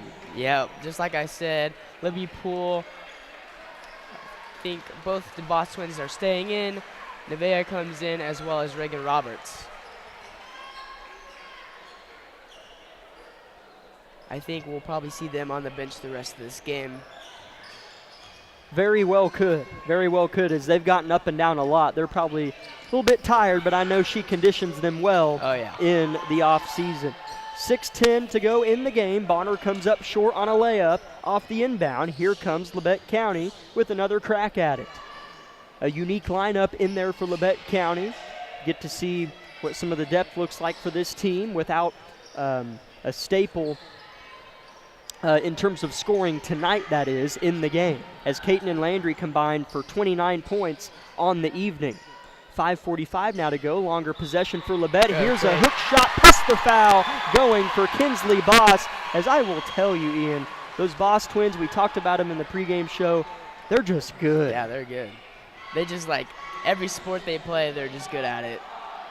Volleyball, they were great at it. Yeah. Basketball, they were good. Especially last year, they came in good for us. Track, they're amazing at. She makes the free throw. Makes the in one, and Bonner throws it out of bounds. And another turnover for them, as we will take the ball out of bounds. Kinsley Boss has 7 points on the ball game. Her and her sister Aubrey combined for 9. Here's Nevaeh off the inbound after the Bonner turnover that Ian alluded to. Here goes a confident Aubrey Boss underneath. She'll reverse it. Now Jones at the free throw line, pulls up, short, rebound Bonner. We have a lot of good ball movement going on right now. Leslie shot the basket while she was under the backboard and had to shoot it behind her as she was fading towards her cheerleaders that the Braves brought south, and misses it. Here comes Nevaeh Jones with 4.5 left in the contest and a 5-second call. Or did they grant Coach Vollmer the timeout? They do not. 5-second violation as Coach Vollmer tried to bail out Nevaeh Jones, but the referee said the 5-second violation came before the timeout. One person for Bonner that has just kept on playing even though their deficit is Nia Anderson. She just keeps going at that basket trying to create points for them, but nothing seems to fall for her. 49-18, Lady Grizzlies with 4:05 left in the game. Bonner trying to maybe run some offensive sets here as they're working the ball hard, setting a lot of screens. Here's an entry pass tipped around, nearly taken away, but it's saved by Samble. Here's Nia Anderson letting one fly, misses it, and it goes off of Reagan Roberts as she was kind of collided with by Aubrey Boss, as that was the Lady Grizzlies' outright rebound, but whenever it's too congested, it can be hard to just grab the thing. It's a little too easy of a rebound.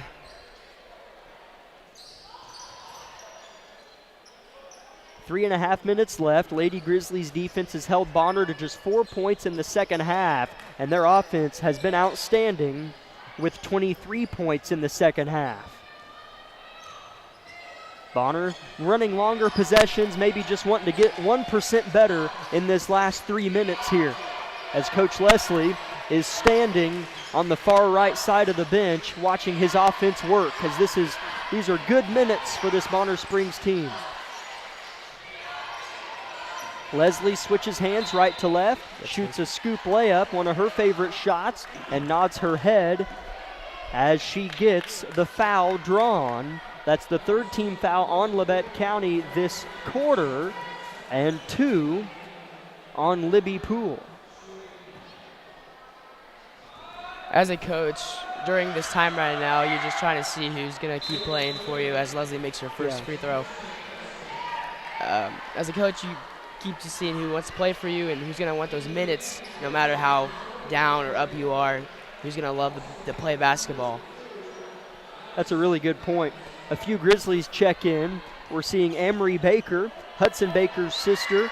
Amory, really nice ball player as well. This bench is deep as Leslie misses the second free throw. Amory Baker, 5'8" sophomore, wears number 40. She's in the ball game, as is number 32, Madison Bevins, sister of the ex-Lady Grizzly Hallie Bevins, as Labette County turns it over. And number 12, Anna Cantrell, a 5'10" junior in the game as well, the standout cross-country runner. She's amazing. Here Have you ever at seen Labette her County. run? You know, I haven't. I've read about her everywhere, but I haven't actually watched her. Yeah. It's just crazy how talented she is at that sport. As she's on the ball, as Leslie takes it right at Cantrell and draws a foul, as Leslie will shoot a couple more free throws as we have a running clock here in Harrison that is filling in with Grizzly fans both in front and behind us. 49-19, Lady Grizzlies on top, minute 15 and counting as Leslie shoots a pair. First free throw is good.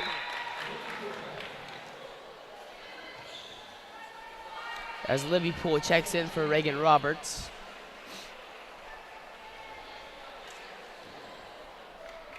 .60 seconds and counting as Leslie gets set to make her second, and she does.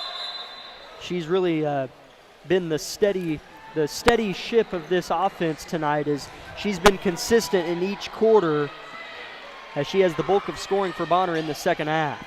Baker set to throw it in and finds Jones.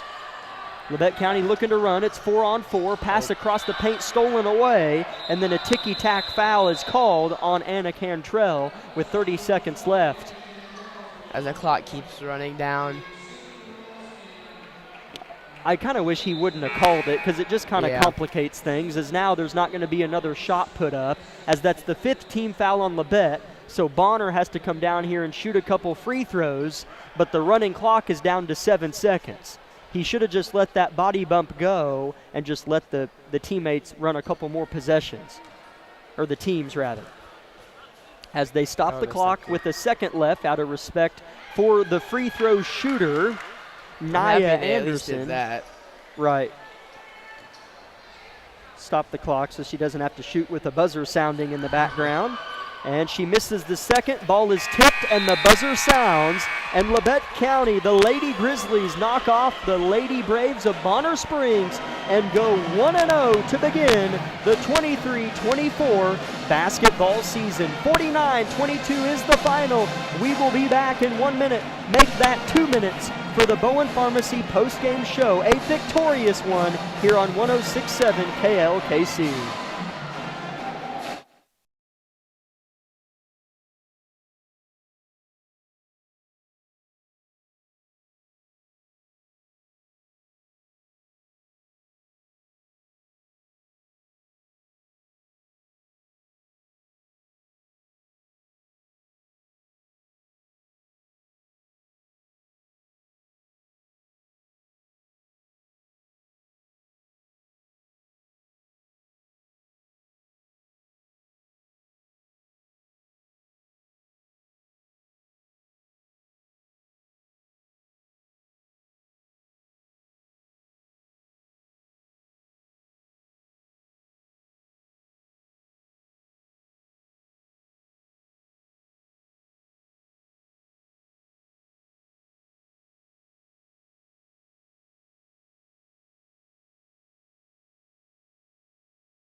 Bowen Pharmacy postgame show that'll last maybe 3 or 4 minutes just because we have to get to the Tank Connection pregame show for our boys contest. So we'll chat about this one for a little bit. Ian, the Lady Grizzlies win at 49-22 and start the season 1-0 for the first time under second-year head coach Brianna Vollmer. They looked really good, Ian.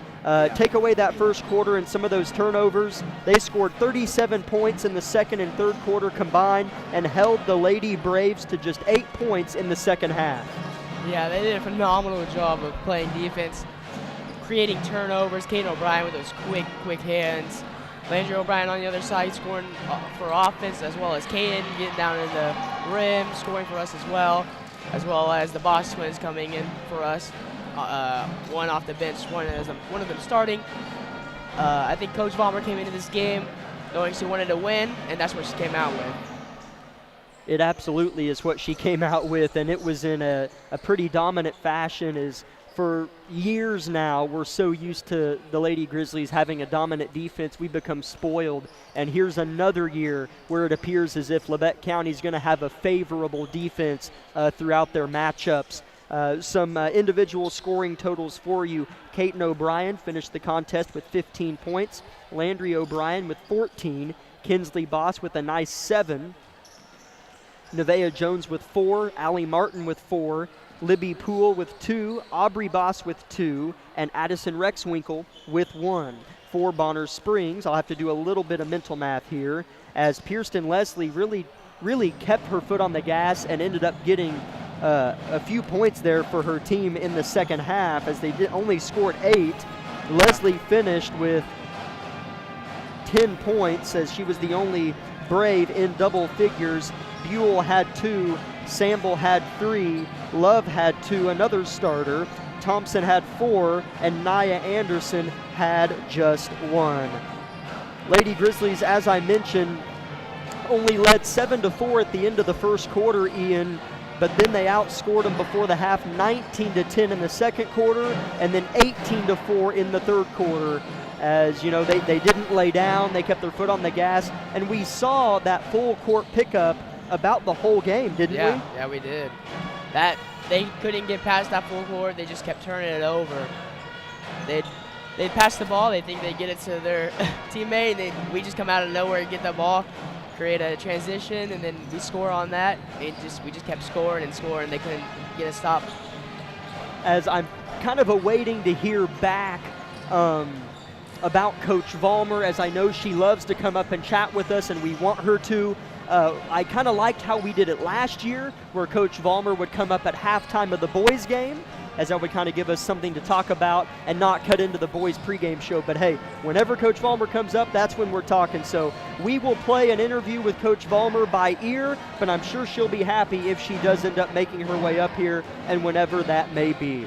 That was our broadcast for the Lady Grizzlies win over Bonner 49-22, and you just listened to the Bowen Pharmacy post-game show. Let's step aside for a 2-minute break and come back with the Tank Connection pregame show of the boys contest. Hold on just a minute, Amanda.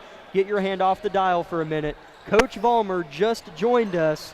As I'm telling you, broadcasters have powers that are beyond anything I've ever witnessed. Coach Vollmer, thank you for coming up and sitting down with this 49-22 win. But before any of that, can you hear me okay? I can. Okay.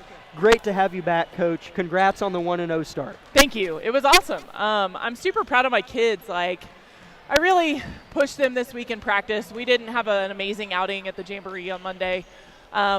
We just were kind of all over the place, and we didn't play well at all.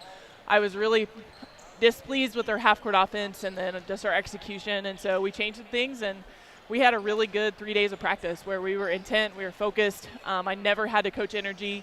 I never had to coach effort, and I just talked to my kids about the fact that that's what happens when you put practices together, and we go one day at a time, and we can't get ahead of ourselves. And I've been begging and pleading since the season last year to do some more facilitating, share the basketball, make your teammates better when you're on the floor, and they executed that tonight.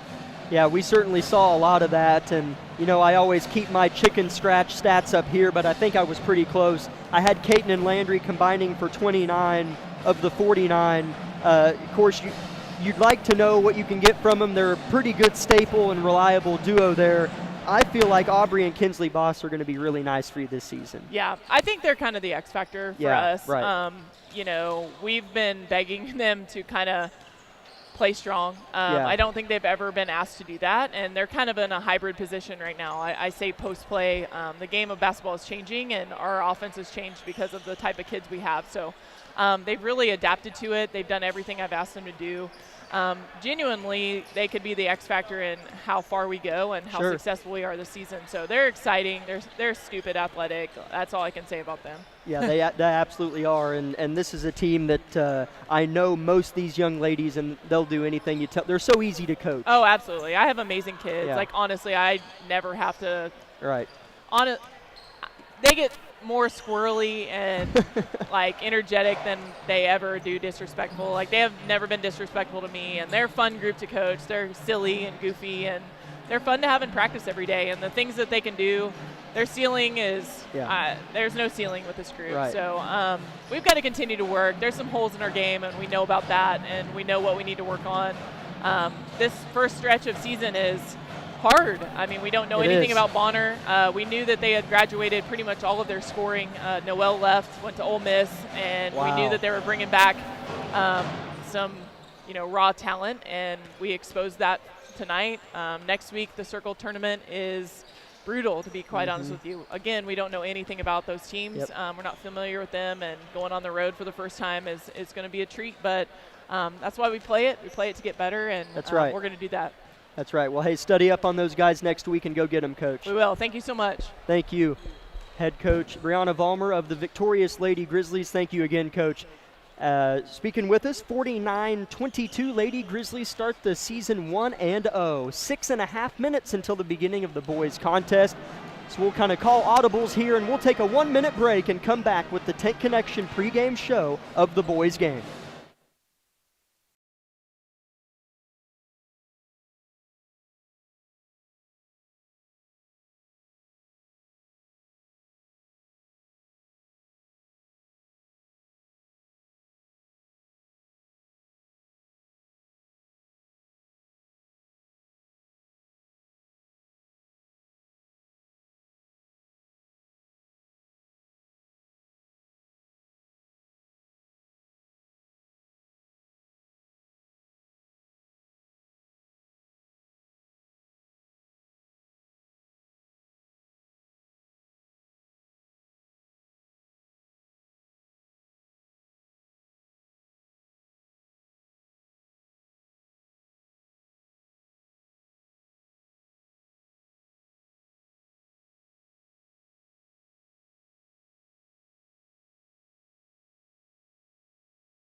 Jack Leak, as now you can hear us on YouTube.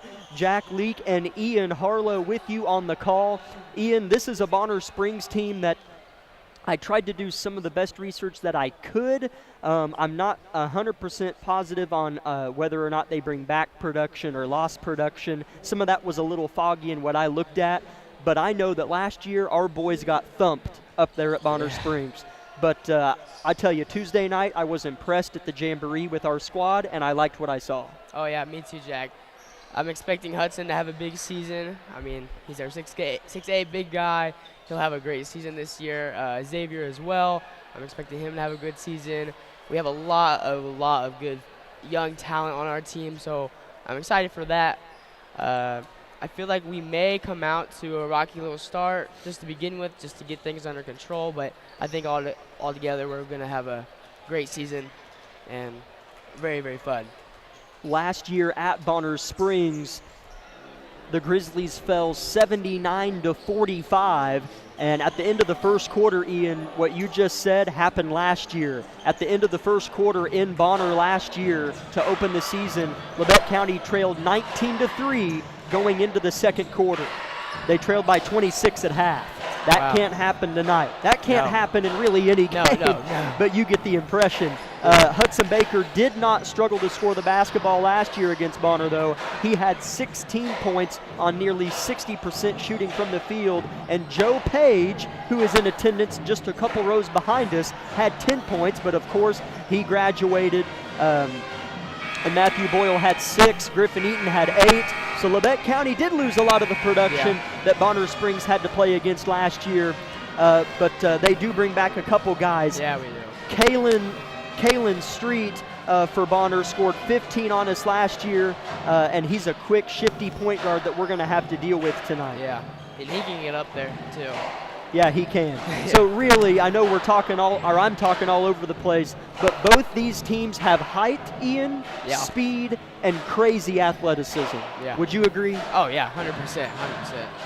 I think our 1 and 2, which will be Kagan and Barrett, they're both young, but they're very, very fast, both aggressive, very quick on defense. Kagan's especially a very aggressive defender, and he'll come in and give us a lot of good production.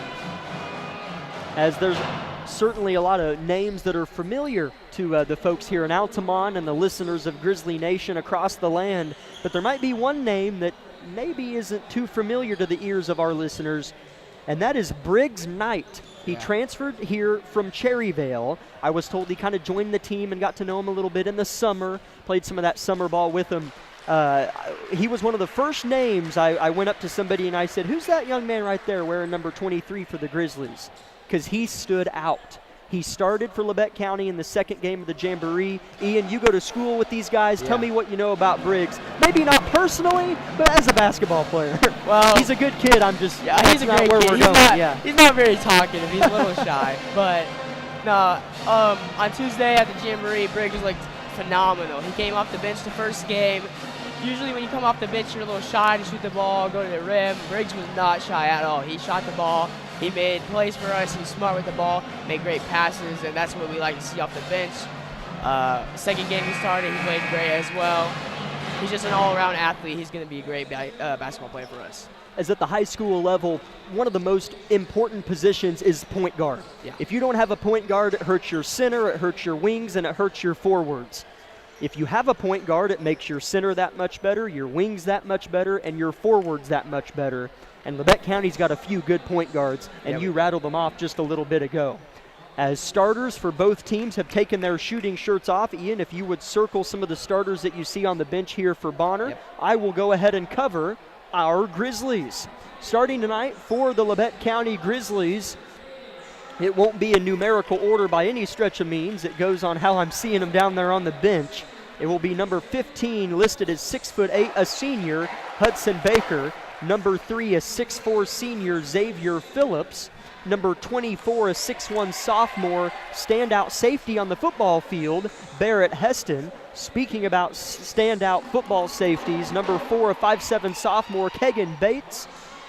And number 21, a 6'3" junior, a three-point threat, you better believe it, Dylan Johnson. Ian, do you have the starters for Bonner Springs for us? Thank you very much. It's number 1, a 6'2" senior, Kalen Street. Number 2, a 5'8" senior, Patrick Price. Number 4, a 6'2" senior, Jermaine Wilson. Number 5, a 6'2" sophomore, Jason Jones. Number 15, a 6'2" sophomore, Corey Rolfe. Yeah. Every one of Bonner Springs starters is 6'2", except for their second point guard, who's 5'8". Wow. So there's a lot of height on the floor, as Labette County has some as well. Yeah, we do. We have Hudson, who's at 6'8". We have Xavier, who's around 6'5", as well as Dylan Johnson, he's a great, phenomenal player. He can score inside and out. He's like 6'3"-ish. And then on our bench, well, Barrett is 6 foot, and then you have our bench players who are around 5'11", 6 foot. So we have some height too, but we got Hudson and Xavier to really knock off their 6'2" players. So both teams getting one last chat with their head coaches. Head coach for the Grizzlies, Bradley Argerbright, and head coach for the Bonner Spring Braves is Dan Street. We're going to step aside for tonight's scene setter of Labette County Grizzly basketball and come right back with tip-off. Broadcasting live. Meister for 3 in the lead! Yes!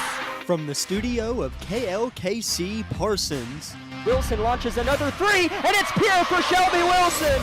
This is Grizzly basketball on 106.7 FM KLKC Parsons. Unbelievable win! I cannot believe it! Hudson Baker toe-to-toe with Jason Jones. Hudson wins the tip, but Bonner got it back in the breakdown. As what they call there, Ian? I do not know. I think he's shooting free throws. I think he called a foul on us. As Rolfe went up for kind of like a reverse layup or something of the sort. I think he tried dunking it. Okay. He's got stuff by the rim. Okay, see, I missed that. Thank you, Ian. Yeah, it looked funky, but boy, what a weird start here as Rolfe misses the first free throw badly off the left side of the rim.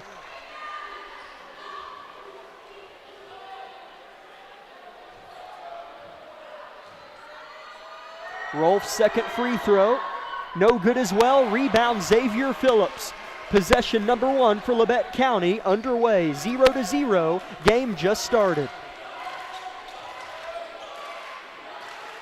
Barrett Heston getting the start, and Hudson's already fouled underneath. Jason Jones giving him some lumbar support in his lower back. I don't blame him. Can't really stop Hudson when he gets the ball, so. That's where the 5 team fouls per per quarter Oh, yeah. can help Labette County because Hudson's going to draw a lot of fouls. Here's Barrett Heston, misses the three-point deep, but Dylan Johnson there to clean it up. He's going to be great for us. Tall player and can really shoot it. Reminds you of a Joe Page. Oh, yeah. Here's a three-pointer missed by Bonner. Rebound, towering Hudson Baker. His arms are very, very lengthy. Here's Kagan Bates, right wing.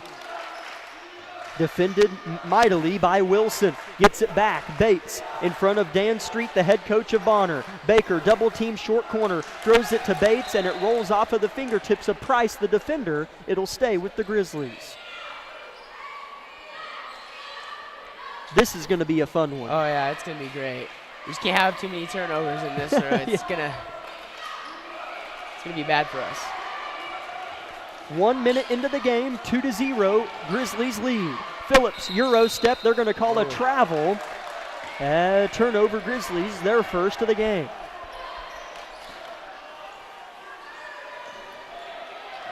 Kalen Street, the coach's son, running point, gets it off the inbound after the Grizzly turnover. He's at the top of the key, defended by Phillips, gets him to bite, gets to the rack, is fouled by Hudson, and will shoot a pair.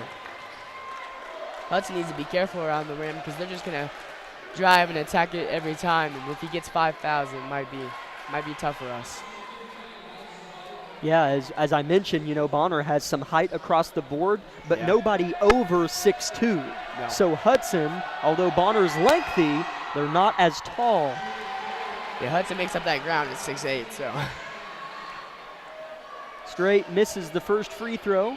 They're 0 for 3 from the line to start the game.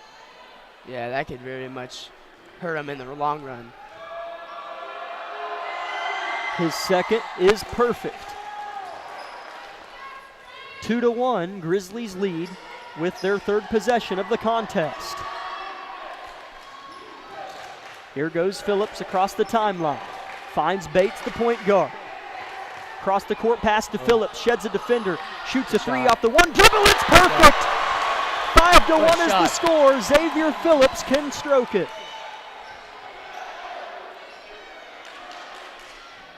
He's really improved his shooting over the time he's had off the basketball season with Bonner scoring 2 points right there. As that's Rolfe, as I hear Randy Blackwell pronounce his last name, that's the PA announcer. Rolfe scores the deuce, makes it 5-3, and Kagan Bates is fouled on this end of the floor. Labette County in their home whites with red numbers and red arrows going from their shoulders down to their mid-thighs. Bonner Springs in their road blacks with orange numbers. Labette County working the floor left to right. Bonner Springs the other way. Inbound goes to Bates with 2 minutes into the first quarter. Johnson dumps it to Baker, towering above the rest, and lays it in. To be honest, if we just do that most of the game, that could win us the game. 7-3 the score. Bonner struggling with Baker underneath.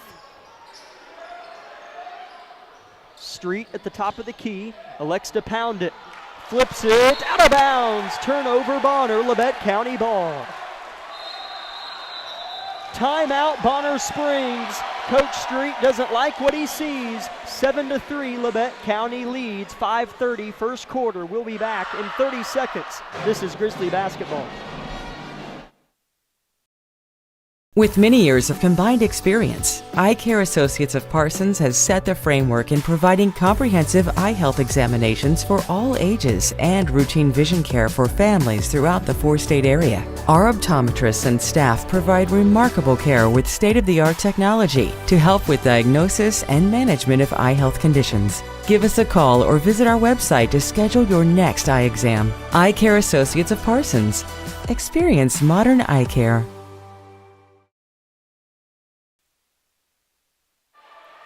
7-3, Labette County leads Bonner Springs and forced a Braves timeout.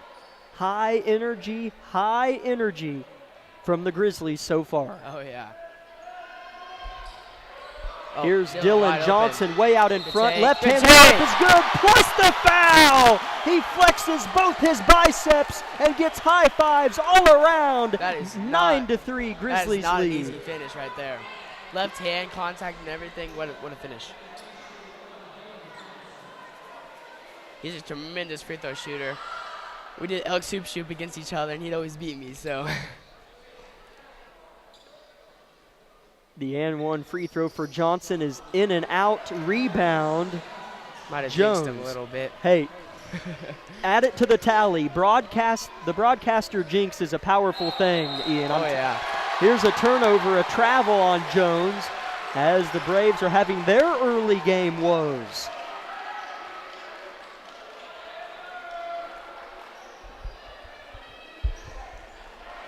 (9-3), Labette County leads Bonner, 5:16 first quarter. Bates gets it, he'll run point. Picked up by Street, pass nearly intercepted. Bates gets it back off the deflection. Labette's got across half court. Bates flips it to Johnson, picked off, here comes Bonner. That's where our height gets us a little bit right there. Missed layup though by Jones, and Phillips brings it up this time.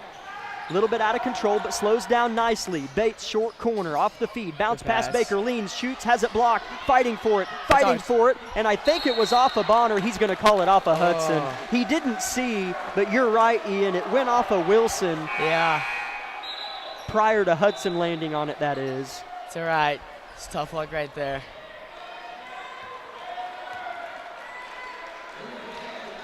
Checking in for the first time tonight for Bonner in place of Wilson is Jackson Nez.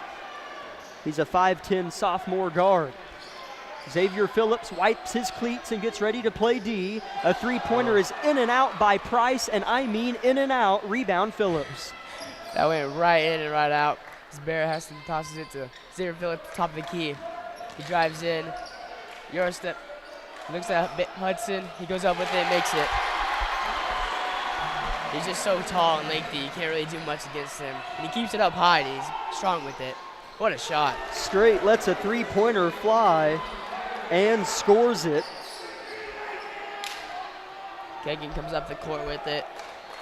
Yeah, as he's running point, as he had one stolen from him earlier. An 8-point lead cut to 5. Heston is going to be fouled by the newly checked in Nez.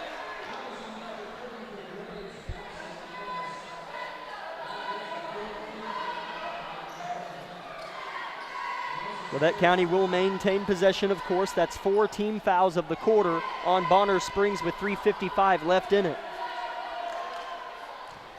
Barrett calls for a play. Tosses it to Hudson, who's at the top of the key. Johnson has it poked away, and here comes Rolfe the other way. Street will hammer it home, and it's a 3-point Grizzly lead now. Street's he's a very athletic basketball player. Yes, he is. Johnson dumps it down to Baker. Tries to go one-on-one, shoots a fading hook that's no good. Bit of a force there from Hudson. Yeah, that's not a shot he usually takes right there. Bonner Springs with the momentum right now, Ian, only down 3. Yeah, it's turned it over. Here's Phillips out in front. They do turn it over. He'll try to dunk, but go up and under and miss. Here comes Rolfe the other way. You just got to take contact right there and finish that. He lobs it up for straight, and it goes over his outstretched fingertips. Turnover, Labette County ball. Might have caught a break right there with that going out of bounds, slowing their momentum down right there. Hopefully we can get something to go on offense right here.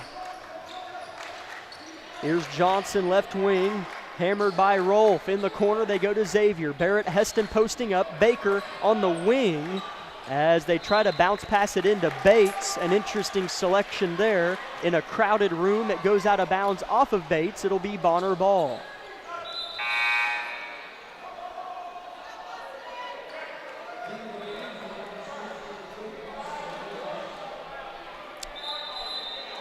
As Briggs Knight checks in for Dylan Johnson here. First time we're seeing Briggs. Yeah. Nice piece to the Grizzly backcourt. Oh, yeah. It'll be good for us.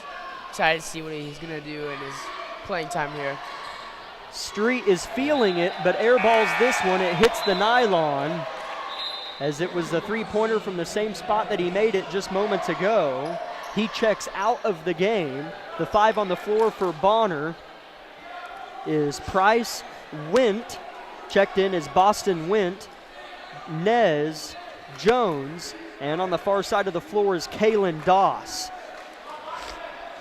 Here comes Labette County. It's Phillips, Baker, Bates, Heston, and Knight as they call a charge on Hudson Baker. That's 2 on him. Xavier Phillips. It doesn't. Oh, was that on Xavier? Yeah. Oh, I'm blind. Thank you. I am blind. I thought Hudson drove there. Wow. Thank you. That's his first. So. The third is a team on Labette.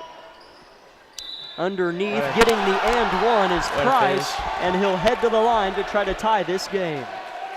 They're on a 7-0 run, looking to make it 8. This is a great finish right there by number 2, Patrick Price. Up and under, off the glass. See if he can make it a 3-point play. Kalen Street comes in for number 5, Jason Jones. Price trying to tie the game with 2:18 left in the first quarter, and he misses it. Bonner's 1 for 5 from the free throw line in the first quarter. Here's Bates, defended closely by Wint. Argerbright gets the play call in. Screens are being set. Here's Baker, backdoor to Briggs. Finds Baker, but it goes through his hands. Turnover. Wint up ahead. Bates steals it away. Tries to save it, and it goes to Baker. What a save. Long pass. Heston under the basket. Layup good. Good pass by Hudson right there. Risky but smart. 13-10 Grizzlies. Baker blocks it. A volley by Crowd is Spike. going wild. Here's Bates, right wing, tries to drive and is fouled from behind, and he will shoot 2. Harrison is on fire. You can feel the momentum changing right now.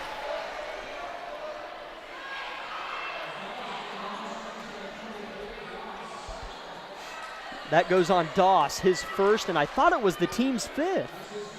Yeah, it is. Yeah, okay. it should be us. Yep, it is. So Labette County will shoot 2 because that's 5 team fouls in the quarter on Bonner Springs. Bates buries his right foot. He's wearing red shoes.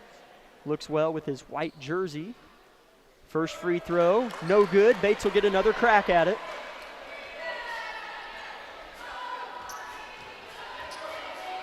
Looking for his first point of the game. Hopefully he can bury this second one right here. Make it a 2-possession game, and he does. Rattled in the rim and fell. Up ahead, though, is Doss, and I don't know how he drew that foul, but he did and got the bucket as well. Wow. I thought Hudson had his that's hands Nez. up. That's Jackson Nez. Hudson had good defense there, just unlucky and calls a foul. Now there is Hudson's second foul. Shooting 1 is Nez. Converting the 3-point play, he does. I'll be surprised if Hudson doesn't come out here. Yeah. Smart play. Dylan Johnson comes in for Hudson Baker.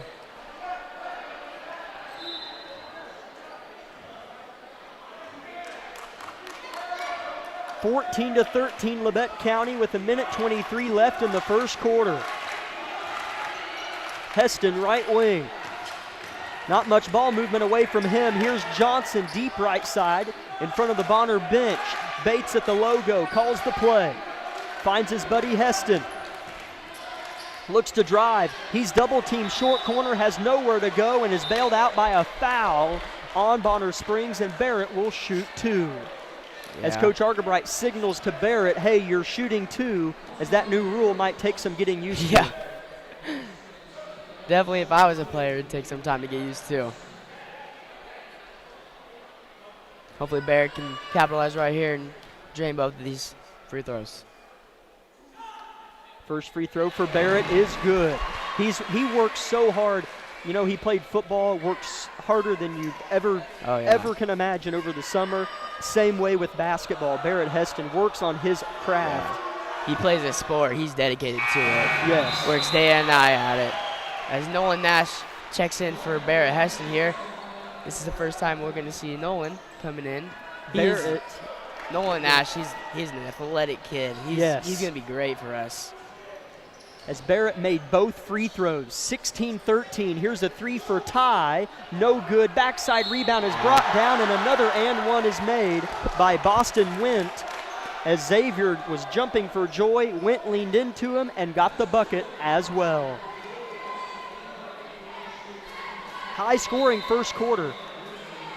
As Barrett comes in for Xavier, that's the second foul.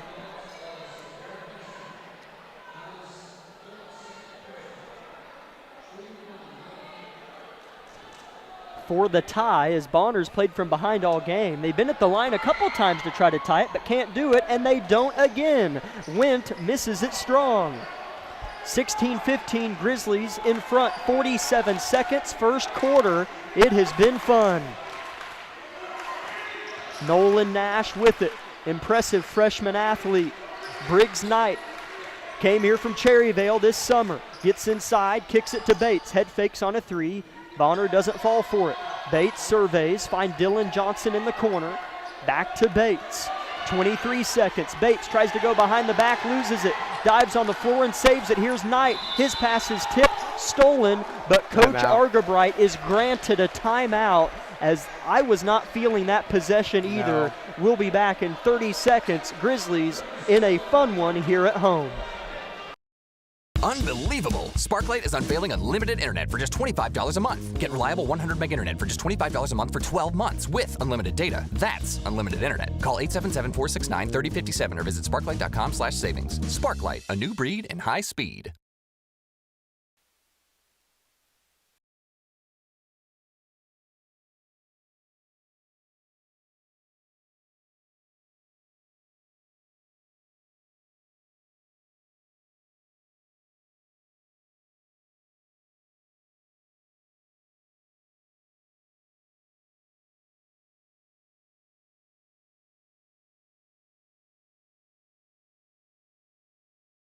Labette on top, 18 seconds left in the opening quarter. This feels like a late February conference game. Ball goes into Kagan Bates, clock runs out of the Coach Argabright timeout. 11 seconds.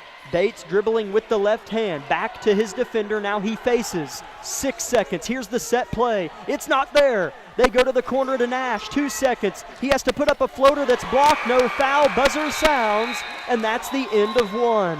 Labette leads it by a point at the end of the first quarter here in Altamont. We will be back with second quarter action in 1 minute. This is Grizzly basketball. At Labette Community College, we're passionate about medicine and compassionate about people. Our highly trained instructors provide innovative career-specific education in the field of diagnostic medical sonography.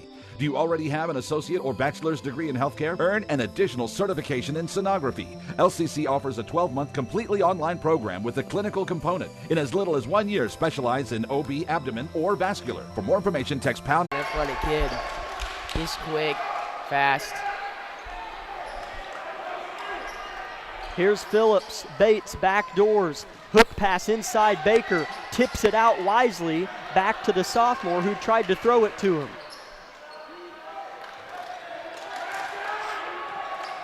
Labette County getting a little bit sped up now, but they're slowing things down here on the offensive end this time around. Bates defended by Jones. His pass stolen away. Here comes Street again. His layup is in and out. Here comes Baker flying in. He can't pick up another foul. Hook shot, air ball, rebound Phillips. Labette got lucky there, and here they come, 5:18 first half.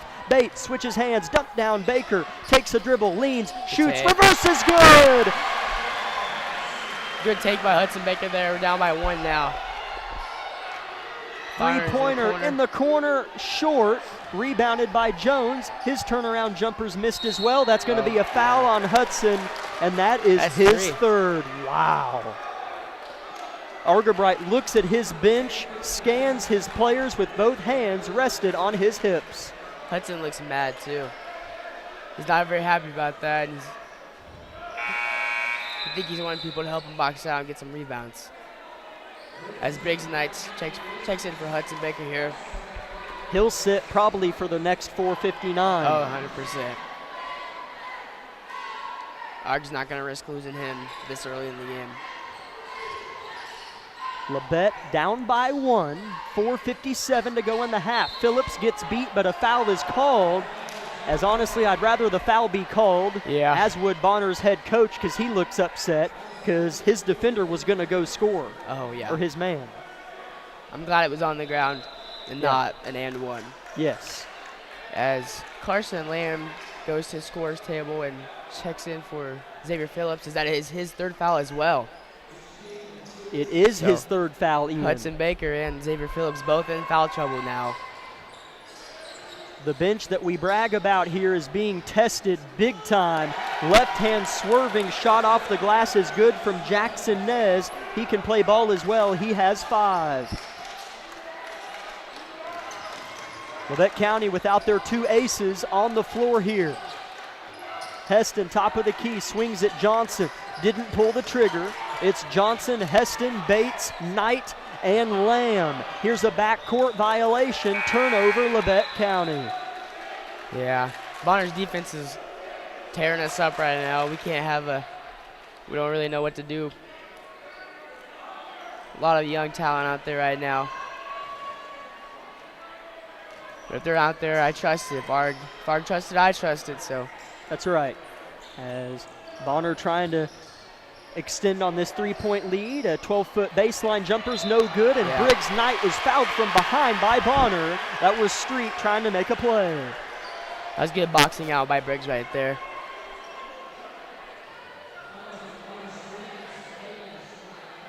Yeah, Briggs is one of those guys that's going to help a lot whenever foul trouble is a thing, come in and can really play mistake-free ball. Yeah, and with that being only Street's first foul, I think we need to start trying to drive at him, trying to get him in foul trouble, get him off the court because he's causing us a lot of problems right now. Here's Carson Lamb, sophomore, who played a lot on Tuesday in the Jamboree. He's going to be open for a 3. He'll let it fly and miss it to the right. Hit the rim and the backboard. Long outlet pass stolen by Lamb. He gets one back. Here we go. One-arm bounce pass. Bates dribbles with his head down, has nobody to go to, and it's going to be stolen away. Here comes Bonner, and Bates picks up a foul 90 feet from the basket. Right there, you just need to calm down. Yeah. Not go with the angry foul right there. Just try getting back at him. Luckily, that's just his first foul, so that is 3 team fouls, though. You got to you don't want to play careful, but from a psychological standpoint, as Labette County gets another turnover, it's tipped out of bounds. It'll stay with Labette. This next 3 minutes, Ian, is important for Labette County, down by 3 with Baker and Phillips on the bench. Yeah. Just like the girls' game, like how our defense was playing, getting turnovers is kind of how Bonner's defense is playing right now. Luckily for us, we keep scoring the ball and having some stops on defense. Lamb holds the ball above his head on the right wing. Bates now. This is a set play. Taking a while to develop. Bates takes the ISO. Off the glass, misses badly. Heston with the big rebound, and that's going to be a jump ball possession. Bonner Springs. Boy, Barrett Heston's playing hard. Yeah. Keeping your temper after that, too, is impressive. Pretty cool guy. Oh, yeah.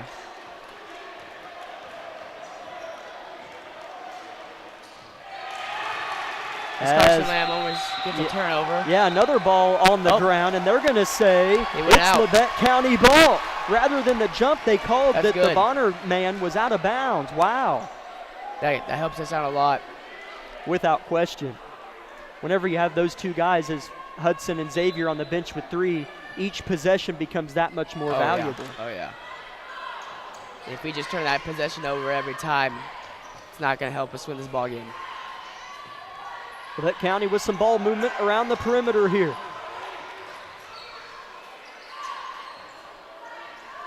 Bates will settle down. Another Argerbright play is called in with 2:40 to go in the half. Labette down by 3. Heston dribbling. Lamb now off the dribble handoff.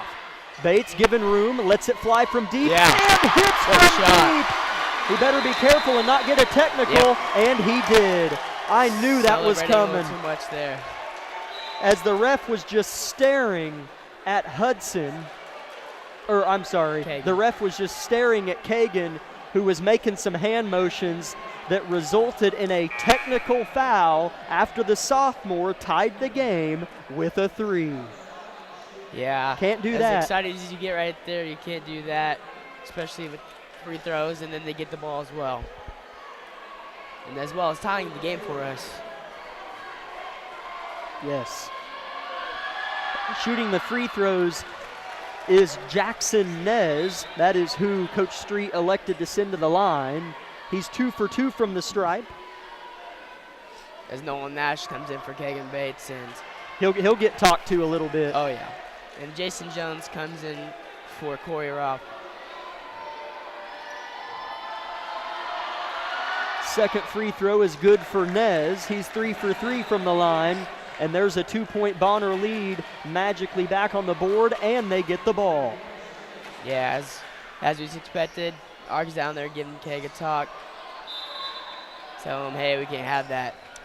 Ball is in. Street Wow. athletically gets to the rack and scores. He is a blur. He has 10. Yeah. Heston looks to answer, drives, is rejected. It goes off his foot, and it'll be Bonner basketball. That technical foul, it's not because of the technical, No. but since then the momentum's switching Yeah. now. We were just getting that back, and then it goes right back to Bonner. Here's an entry Oh, yeah. pass tipped by Johnson, stolen by Briggs Knight. 25-21, Labette down 4, 2 minutes and counting. There are 2 aces on the bench. This is a big Oh. 2 minutes, and Nolan Nash is called for a travel. Man.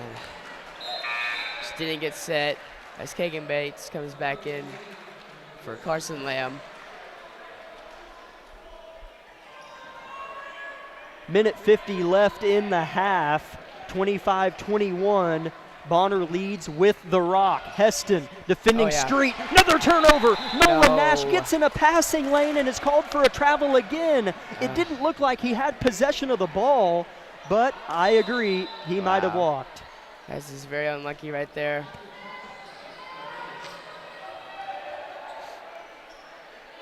Patrick Price, a starter, checks out for Bonner. Minute 40 left. Bonner maintains possession. Ball goes into Street, defended by Heston. Inside the paint they go. Reverse layup is made by Wilson. Shoot.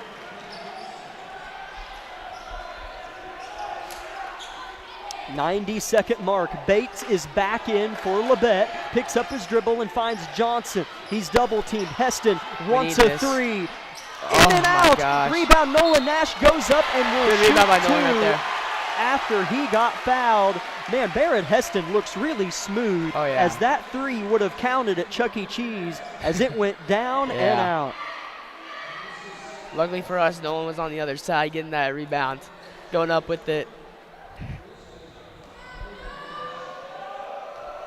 Nolan at the line, spins, cradles, shoots, and misses strong. We need this next free throw right here. Nolan takes a couple dribbles, spins it, shoots it off the back of the rim. He's trying to get his own rebound, and he does. Oh. Then Bonner comes up with a loose scrap. And then it Long goes way out perfectly. in front. Layup is good. Ian, Man, explain that sequence there. That is just like us last game. We turn the ball over, and then it just comes right back to us, and as Bonner gets another turnover, misses the layup, and it's the Lake County ball. But like last game, how we would turn the ball over and it just get kicked right to us, perfect spot. This would just happen to Bonner. Or yeah, that's what happened to Bonner right there. 29-21, Bonner's lead is up to 8. 50 seconds to go in the half. You'd like to see at least another basket scored to get it to 6 or so. Oh, yeah. Good Here's pass by Heston, Keg. drives, shoots a fader, and it's Wow. good. Barrett Heston is playing with some mojo. Labette needs one more stop. Barrett's playing phenomenal right now. We will see if Bonner holds for the final shot, and Barrett Heston is called for a hand check foul, And and that's- that's 2 free throws for Carson Street. Yeah. That's a 15 foul as well, so. if they get another foul right before halftime, then they get 2 more shots. That would not be good for us.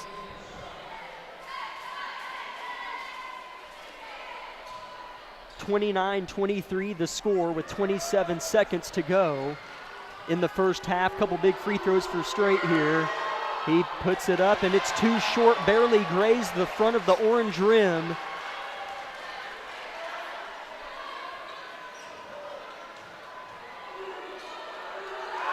Second free throw, missed as well. Tipped about, and Bonner has it. Straight for 3. Misses it deep. Rebound is no good as well, as in the putback. Rebound Bates. That is a big break for Labette. Bates' long pass is intercepted, though. I spoke too soon. Here come the Braves. My goodness. Oh. Nearly poked away, but Bonner maintains. 4 seconds left. We need a stop. 1 second. Last second 3. No good. I'll take that over them making it. No. Labette County easily should be down more, but they got bailed out by a couple Bonner misses. 29-23 Braves lead. Hudson Baker and Xavier Phillips were on the bench for most all that second quarter, but the Labette reserves did a fine job. We'll be back in 2 minutes with the Eye Care Associates of Parsons halftime show.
(29-23) Bonner Springs leads Labette County. Labette had to deal with Hudson Baker and Xavier Phillips on the bench with 3 fouls, but you can always make that argument to credit Bonner Springs for getting them in foul trouble.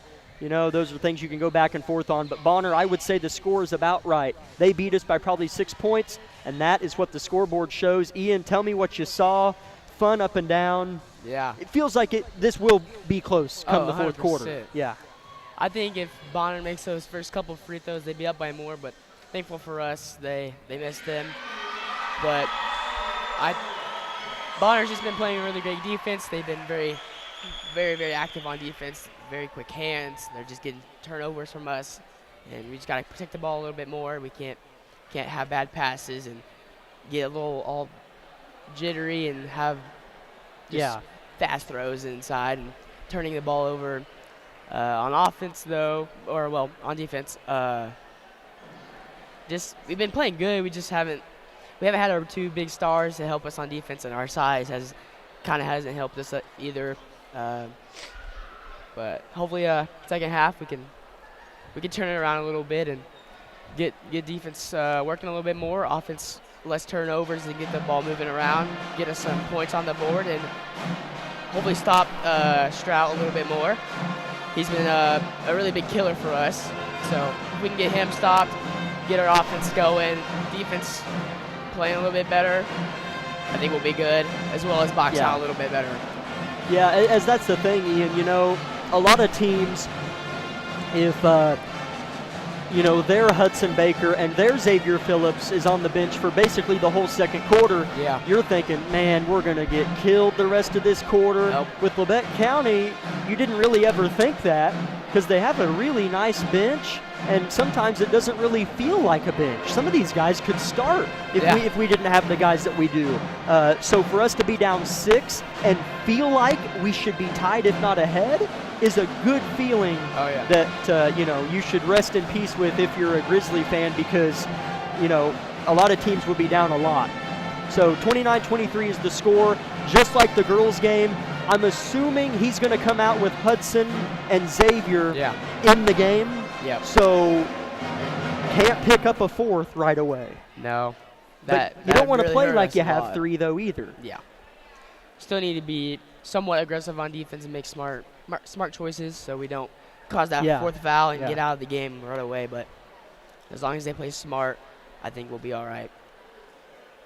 As well as Barrett, he's been playing very great for us as well. I was going to get into that, Ian, with some of our individual statistics, as Labette County at the end of the first quarter led Bonner 16-15, and they were outscored in the second quarter 14-7. Individual statistics, 5 different scores for Labette County found the bottom of the rim. Baker had 6, Heston had 6. Barrett played outstanding. Kagan Bates had 4, Dylan Johnson had 4, and Xavier Phillips hit a 3-pointer in the first quarter. For Bonner, Kalen Strite had 10. He had a couple impressive dunks in there as well. Wilson had 6, Nez had 7, Rolf had 2, Price had 2, and Wint had 2. So 6 scores for Bonner, 5 for Labette. Close contest in talent and a close contest on the scoreboard. 4 minutes until the beginning of second half action. We're going to take a 3-minute break, so I can take a bit of a break, and we will be back with the rest of our Eye Care Associates of Parsons halftime show and the start of the third quarter. 3-minute break on KLKC.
And it does appear as if Xavier Phillips and Hudson Baker will continue their play with 3 personal fouls right out of the gate in this third stand out of the 4 here in Harrison Gymnasium. Jack Leake and Ian Harlow with you. Lucas Hayward, the cameraman for the YouTube live stream. This is Grizzly basketball taking on Bonner Springs. 29-23, Braves on top. Labette County will get possession to begin the third.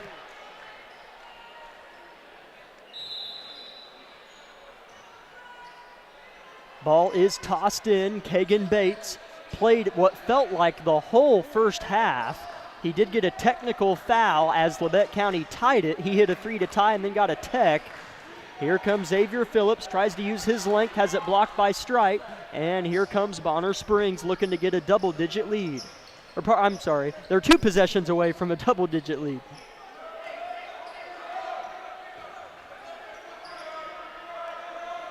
Strite manning the ship, has it, calls for the ball, flings it. 3-point shot is wide open and missed. Hudson Baker fighting for it, and a jump ball is called. It'll stay with Bonner. Got me a little nervous right there. I thought he may have caught a foul on Hudson, so lucky for us, it was just a jump ball. I don't know if we were in a man defense before, but it looks like we're in a 2-3 now, so maybe that'll help us out. It is a different approach as Strite hits a 3-pointer. As you can tell, he's used to watching them fall down. He's got 13 and 2 threes, and the lead is 9. Bates harassed by Jones. Picked up by Strite now. Johnson to Phillips. His pass is picked off. Here's Jones up ahead. Lost it. Got it back. Layup. Good. That's Wilson. Turnovers. Wilson, yes, turnovers. Really killing us right now. Hopefully we can just get rid of those turnovers and turn into offense. Barrett Heston had 6 points in the first half with the rock. Labette County down 11. First couple minutes is always big when you're down at the half. It hasn't gone Labette County's way. Johnson throws it away again. Here comes Strite. Strite dribbles between his legs, wants it. You can sense an Argabright timeout coming if they score, but they don't. Rebound Hudson Baker off the missed floater.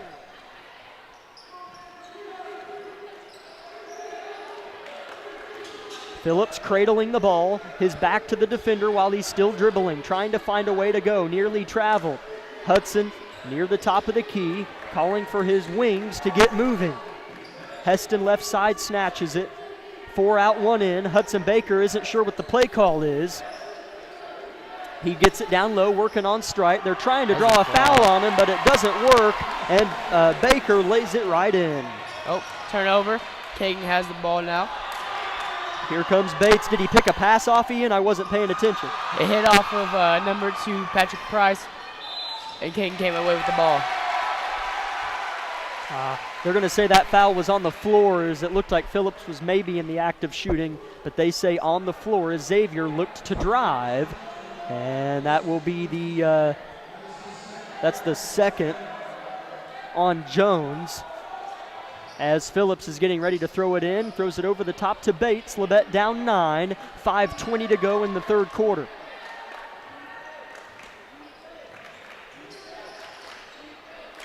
Hudson near midcourt, gives it to Bates, left side. He had a 3 in the first half, nearly traveled on the run, but gets the layup to go and flexes a little bit. He's showing some spunk. He has 6. The lead is 7 for Bonner. Gotta have a little swag in there. It is a 2-3 zone that Labette County's running here as Baker tips an entry pass out of bounds. It'll stay with the team in black. That's Bonner. Almost got that lob off. Good thing Hudson just reached up, grabbed that ball, tipped it out. Briggs Knight checks in for Kagan Bates. Briggs, a big piece of that backbone of the reserves for Labette that had to play a big stretch in that second quarter. 4:50 to go in the third quarter. Skip pass from the left wing to the right. From Strite to Price. Strite wanted to dial it up again, throws it inside. That's Jones back out. Three-pointer airballed by Price, and it'll be Labette County ball on a 4-0 run. I think that was good for us. Hopefully gets us back into a rhythm here.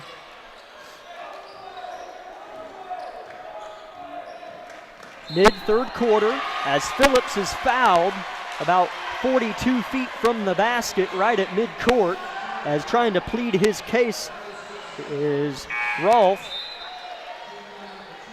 That's his second. He'll check out. As Jermaine Wilson comes in for Ralph.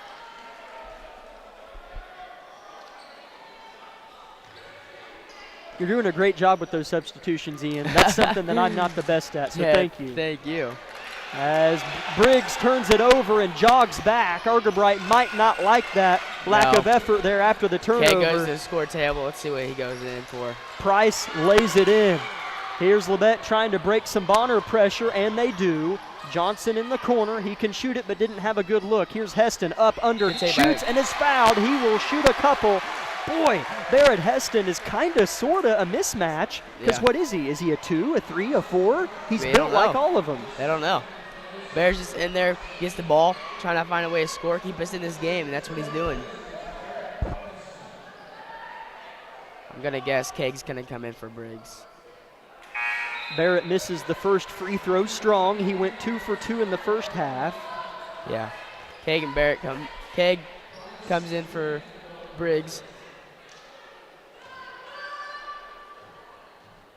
2 dribbles and a spin for Barrett. Bear lets it fly and misses it. 0 for 2 trip for Barrett Heston, but that's all right.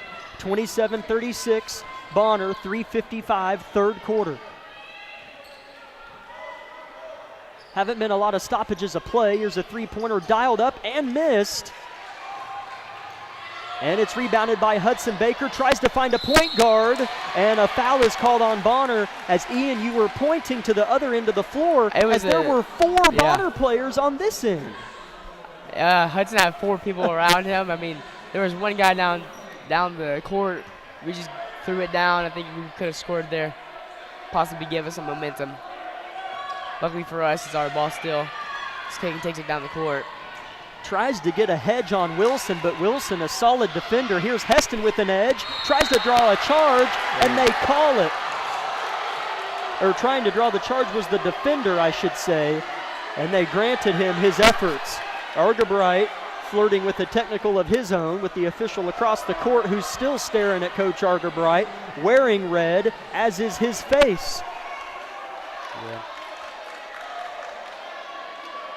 As I know in the college game, the NCAA changed the rules to now it is almost impossible to draw a charge. Almost everything's a block.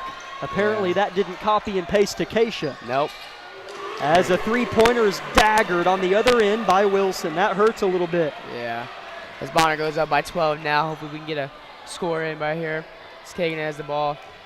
Dribble in between his legs, passes it off to Hudson Baker. 3 minutes left in the third quarter. Barrett Heston flips it to Bates off the feed. Defended by Went. Big piece off the bench. He had a couple points in that first half for Bonner. Movement away from the ball is lacking a little bit for the Grizzlies. Here's Heston. Floater almost was tipped by Strite. Barrett hits the floor hard. Here comes Bonner out and running. Strite. It's 2-on-2. That's probably going to be a block. Oh, they call a charge! Wow. They call a charge, as that would have been Hudson's 4th. It looked like he was still sliding under Strite, but they give him the benefit of the doubt. Right there. I thought he was moving his feet. I thought he was going to call a blocking foul right there. Good thing it was a charge. That's Hudson's 4th, and he's getting taken out of the game. That is the 5th foul, so should that not have been free throws? It was an offensive foul. Okay. If a charge doesn't really result in free throws if you're in the bonus. It's confusing, yes. They go to Baker near the elbow, has it stripped, stolen. Here comes Bonner Springs, a 4-on-2. They try to draw a charge. Yep. You betcha! Kagan Bates gets up with authority. Boy, is the sophomore spunky. As the ref is going to talk to Coach Argerbright here. Or no, maybe Argerbright's talking to the ref. as Argabright just hosted a summit meeting at the scores table. I wonder what they're... As they are certainly 1-1. checking something over here.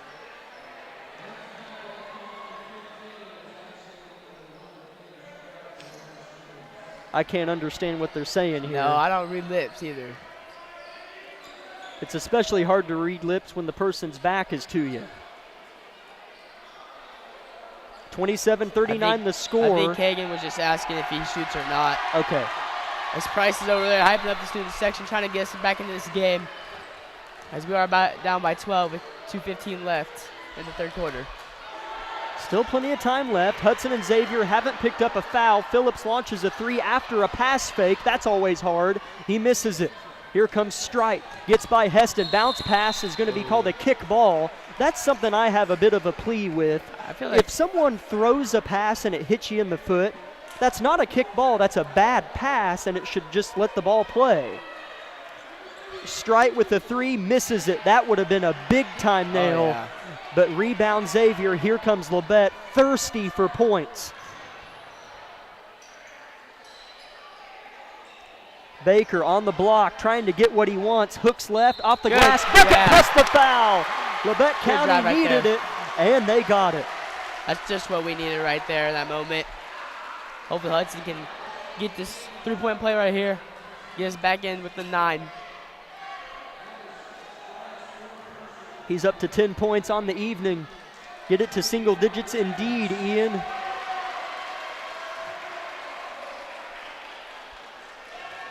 Minute 46 to go in the third quarter.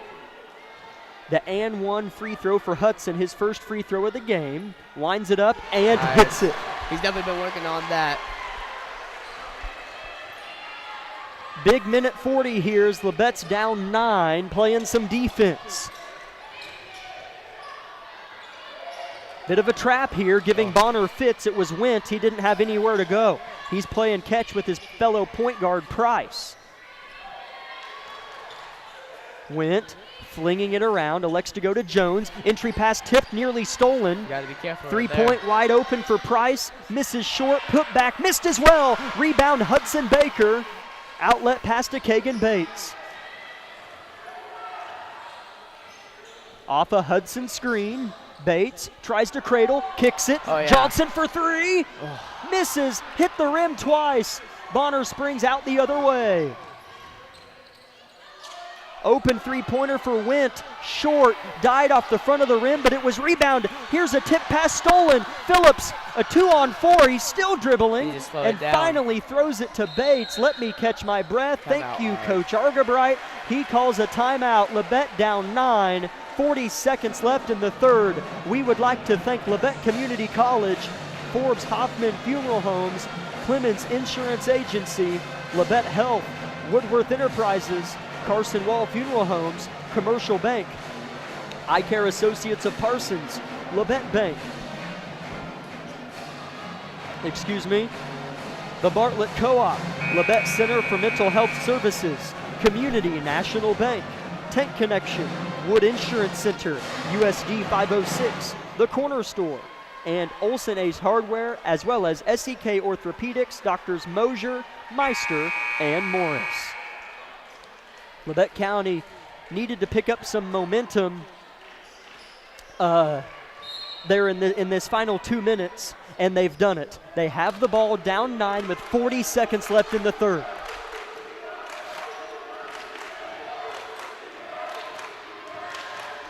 Heston with a bit of a dribble drive handoff. He ran into Phillips, and they turn it over, and they call a foul on Hudson. Whoa. That ref was not in position to make a call.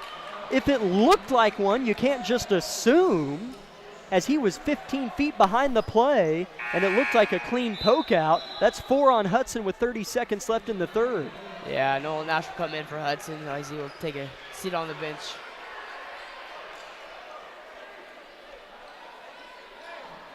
.29 seconds left in the third, 39-30.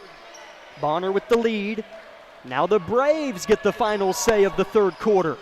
Maybe. We'll see what Labette's defense can do. Phillips double teaming with Heston as the two guards are playing catch.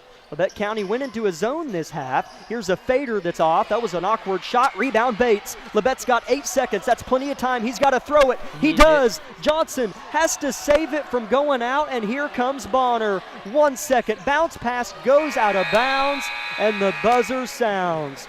Both teams are going to argue they should have gone on a run there, but they kept themselves from doing it. Bonner by 9. End of 3. Fourth quarter coming up in 1 minute from Altamont. 60-second break on KLKC.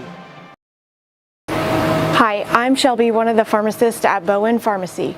Not only do we keep you up to date on your COVID and flu vaccines, but we also offer pneumonia, shingles, hepatitis, meningitis, tetanus, and whooping cough vaccines. Based on the latest CDC guidelines, we can recommend the vaccines to keep you and your family healthy. Thank you for always choosing Bowen Pharmacy. We're here today and we'll be here tomorrow.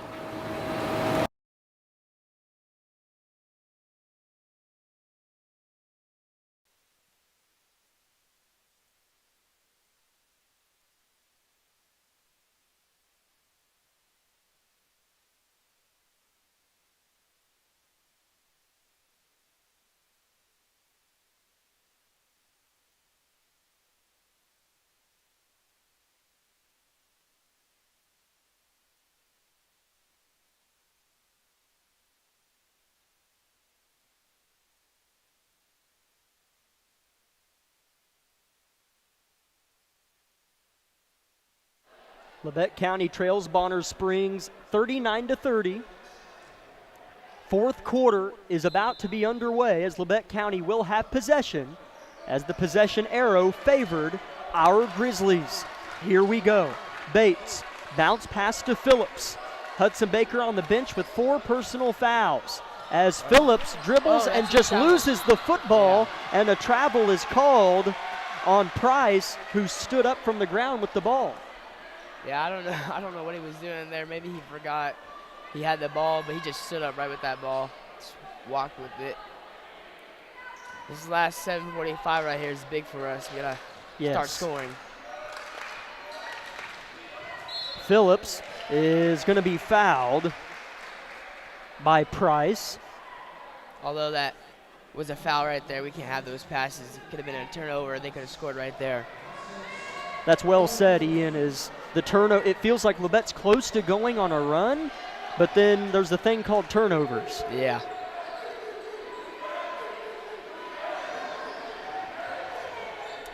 Here's Nolan Nash in the game, the freshman, in a big quarter in the game. Bates elects not to use the screen, gets to the rack, misses, gets his own rebound in there with the trees. Here's a kick out to Johnson. He'll pull it down. Bates trapped in the corner in front of his student section, tries to throw it away, and it's picked off. Here's a pass. It went off his chest. I don't think the ref saw it. He did. Yeah, he did. Ball. It's off of Jones. That's an impressive call. Yeah, that was good for us to get back on transition by Barrett Hessen right there. It went off of Jones' chest, and the ref was behind him. That was a good call. 7 minutes left. Labette's going to have to keep getting the defensive stops, but make something happen on this end of the floor. Yeah. Here's Johnson in front of his head coach. Defended on well. Bates trying to rotate. 4 out, 1 in. Labette County slashing away from the ball always. Phillips with the jump stop drive. He's fouled. Going up, he'll shoot 2. We'll take that.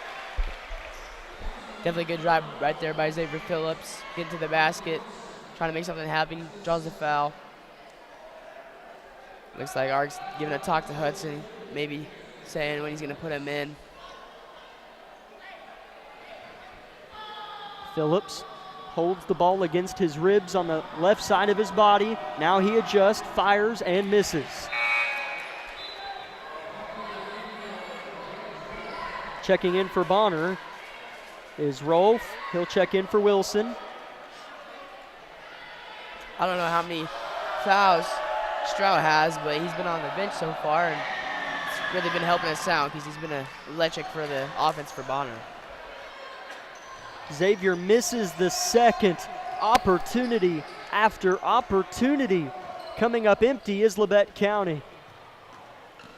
Bonner looking to drive, shooting and scoring is Jones. It was just a matter of time before they made something happen. Now Labette County has to continue to respond.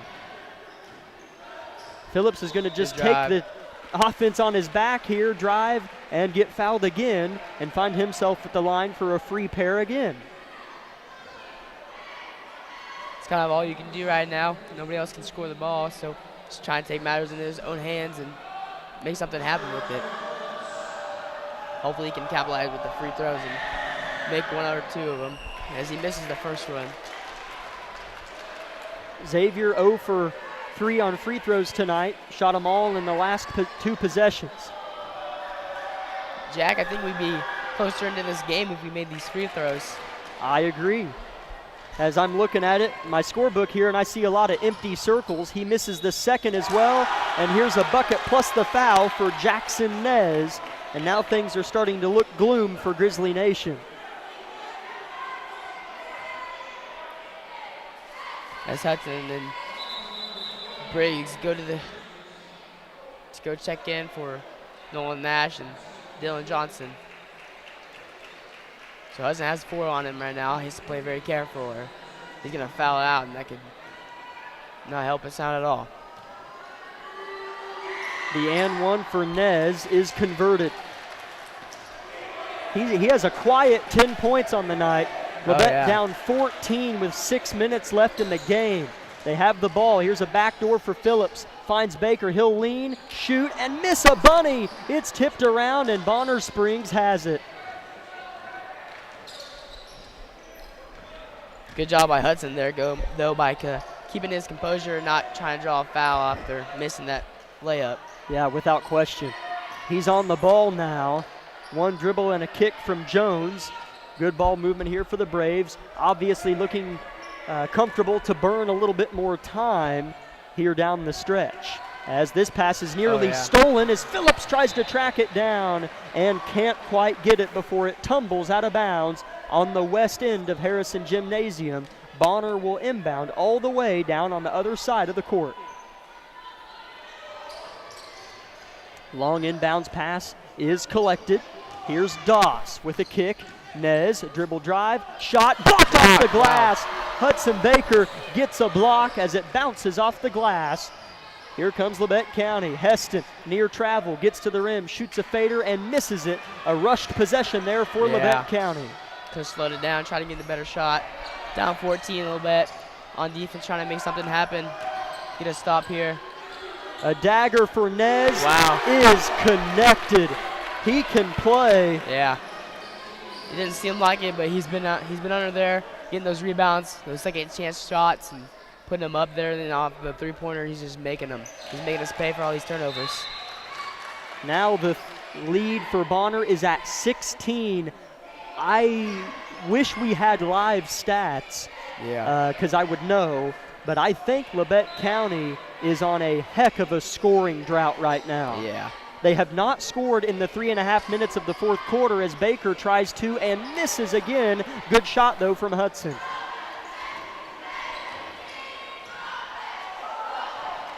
Yeah, if I'm not mistaken, it was 30-39 coming in the fourth quarter, and we haven't scored. Still got 4 minutes left in this game. Tip pass out of bounds. It'll stay with Bonner Springs. You're exactly right. It was 39 to 27, and Labette went on a 3-0 run to make it 39-30, and it really hasn't been pretty since then. No. Here's an up and under layup, no good, but he is fouled. That's Jones going to the line. Yeah, that's on Barrett Heston. He just kind of went under there to try getting a charge, and he backed away, but right to the defender, having him go shoot 2 shots now.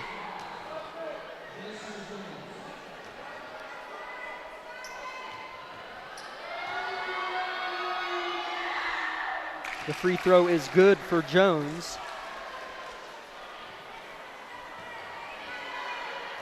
He'll get another as the lead balloons to 17.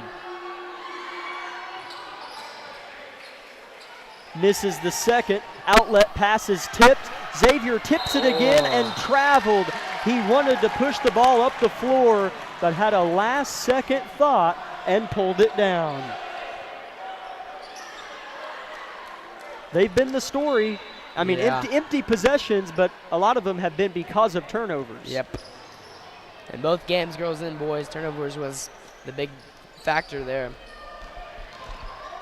Here's a backdoor lob, rolls off the back side of the intended target, that's Rolfe, and Bates grabbed it as it went off his lower back, but it went out of bounds.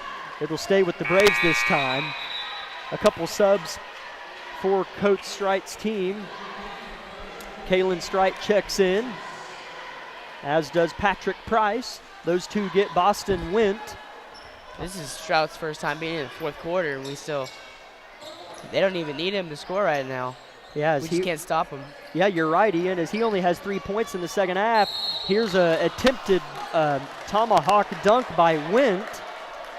Or no, that's Jones. He's fouled by Phillips, though. I think that's 4 on him, and Jones is going to shoot another pair. This has been a slow depletion here of our Grizzlies in the second half.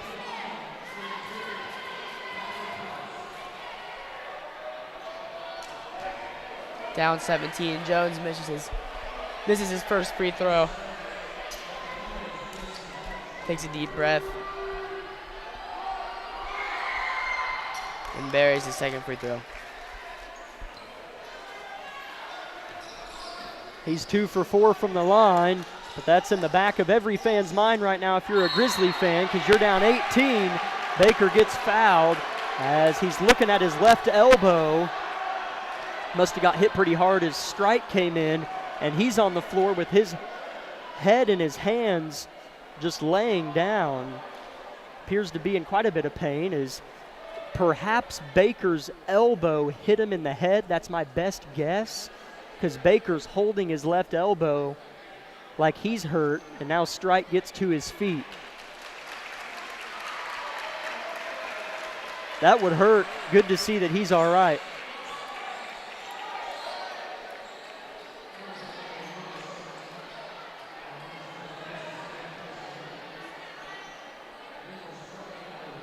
.48-30 the score. Bonner has not struggled to score. Well, they kind of have, but Labette County really hasn't. Yeah. Or has struggled. We haven't scored one time in the fourth quarter yet, as Hudson makes his first free throw, giving us our first point of the fourth quarter, as Carson Lamb and Dylan Johnson check into the game for Barrett Heston and Briggs Knight. Baker trying to make it a 16-point lead for Bonner, and does. Hudson's 3 for 3 from the free throw line tonight. And Bonner fumbles the inbounds pass, but they get it back. Labette County really pressuring the ball as they need to. It's emergency time. You got to break glass here and really try to go for some steals. As I think we're playing a 3-2 defense now, or maybe a high post. Seems to be working a little bit. They do get a hand in there, but Coach Strite is granted a timeout, as that was a panicked possession there from his 5 guys on the floor, and he bails them out with a timeout. Labette County down 16 with 3:10 to go. They'll be playing defense out of this break when we return in 30 seconds. This is Grizzly basketball. Labette Community College is meeting the need for an increased demand in qualified radiographers. Our radiography students will train on the latest technology in a hospital simulation environment. I wanted to be able to go into a career where I could help people. And if you're going to go into that field in this part of the 4-state area, LCC is the only place to come. Tuition is nearly half the cost of universities. Scholarship and financial aid available for those who qualify. Text radiography to 620-293-6671 for more information, or visit labette.edu.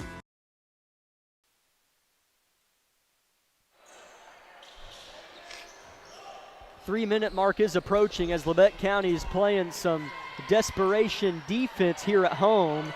You never want to have to use those two words together, but Labette's down 16 and having to play defense. Lamb is in now, Carson Lamb, as another bucket plus the foul is delivered. This time credit Jason Jones. He got to the rack and scored while Dylan Johnson tried to take a charge, but a block was signaled in. that will be Dylan Johnson's second foul of the game as Jones dribbles the ball and looks to make his first free throw. But he goes in and out, and he misses it. Oh, was it not an and one? Oh. Yeah. Yeah, as maybe the players aren't used to just one free throw being shot. Yeah, I wasn't used to it either. As Dylan got the rebound and just stood there. Here's Bates. He'll let it fly from deep. Miss it short. Baker towers above the rest and banks it in. Now Argerby does his signature full timeout here. Yeah, as he's still trying to keep Labette County in this, as that cuts it to 16 with 2.5 left. It's a full timeout. We'll be back in 1 minute. Grizzlies trying to make something happen at home. Unbelievable! Sparklight is unveiling unlimited internet for just $25 a month. Get reliable 100 meg internet for just $25 a month for 12 months with unlimited data. That's unlimited internet. Call 877-469-3057 or visit sparklight.com/savings. Sparklight, a new breed in high speed. Discover what you've been missing in Parsons, Kansas. Curious Minds Discovery Zone, a children's museum that inspires a love of learning, with hands-on exhibits for all ages to imagine, create, learn, and discover. Kids enjoy looking through microscopes, building on our magnetic ball run wall, creative play in our doctor's office or grocery store, and lots more. Discover, explore, Parsons, Kansas.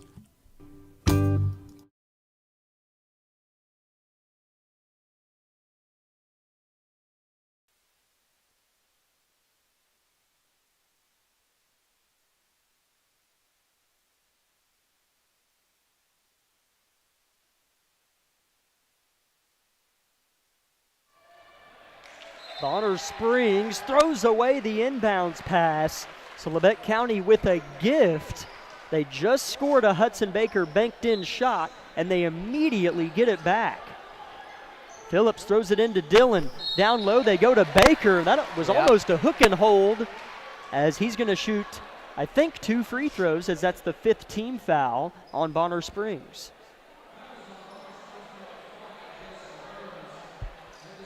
Three new Grizzlies set to check in, as that is the 5th team foul.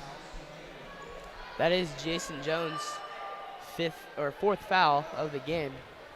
He has been doing pretty good this second half of this game. Baker hits the first free throw. As Barrett Heston and Briggs Knight comes in for Xavier Phillips and Kagan Bates.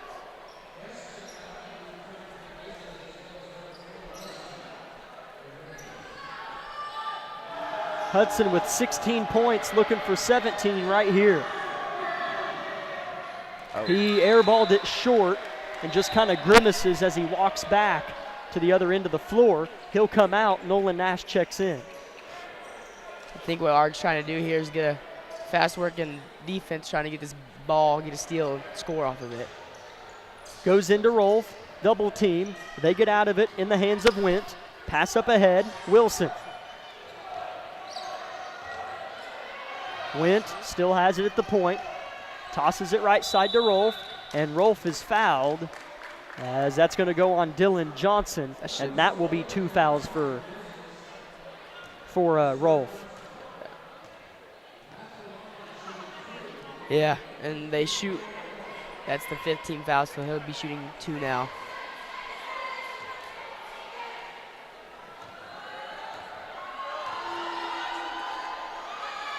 First free throw for Rolfe, short, barely grazed the front of the rim, and now Hudson Baker does come back in with Xavier Phillips and Kagan Bates. The 2 that stayed on are Barrett Heston and Dylan Johnson.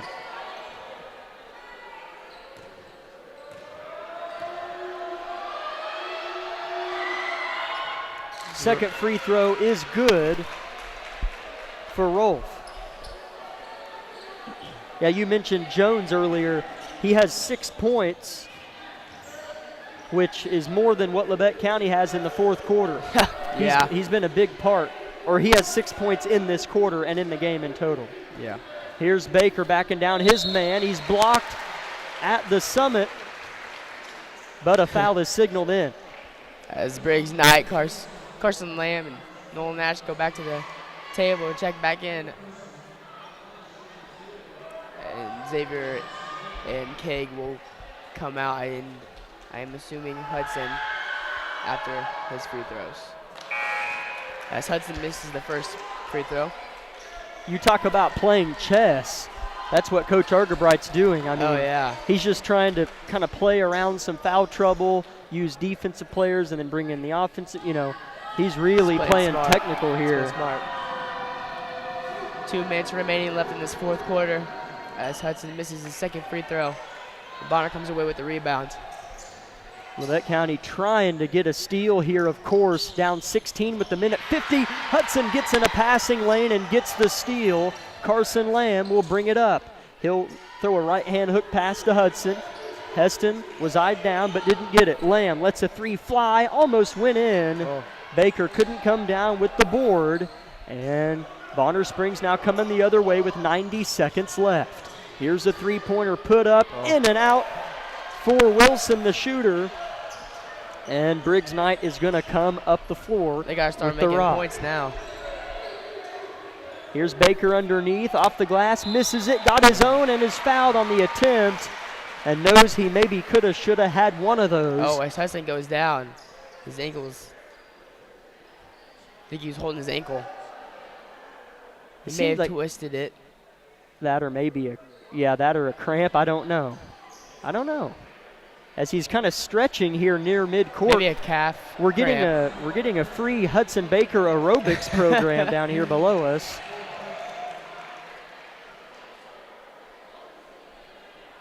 I don't know quite what happened. But I don't either. I don't know if Hudson knows. But he's tying his maybe his I don't know. I think it's something with his left leg, I'm pretty sure. I don't know, but Hudson's going to shoot a couple, and Labette needs every bit of them. The first free throw is good for Hudson.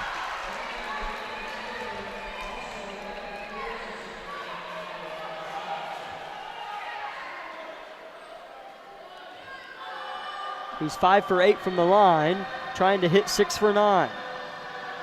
Fires, misses short. Johnson fighting, and Briggs has it, and they're probably going to call a jump, and they do. It'll be Brave Bonner basketball. As Hudson checks out for Nolan Nash.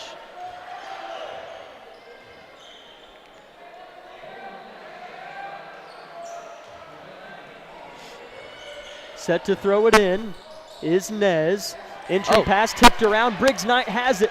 Finds Carson Lamb. Now Nash right side. He drives like a missile. Misses the floater. And then Johnson comes in like a bull and pops Devin Taylor to the ground, a 6'4" center who we haven't seen hardly at all tonight in the game for Bonner, shooting 2 free throws. Yeah, and you talk about their lineup only being 6'2". Well, he's the only 6'4" guy, and he's in right now playing our small defensive, offensive chess game we have going on right now. Bonner has nobody at the line. First free throw is up and good for the big fella, Devin Taylor.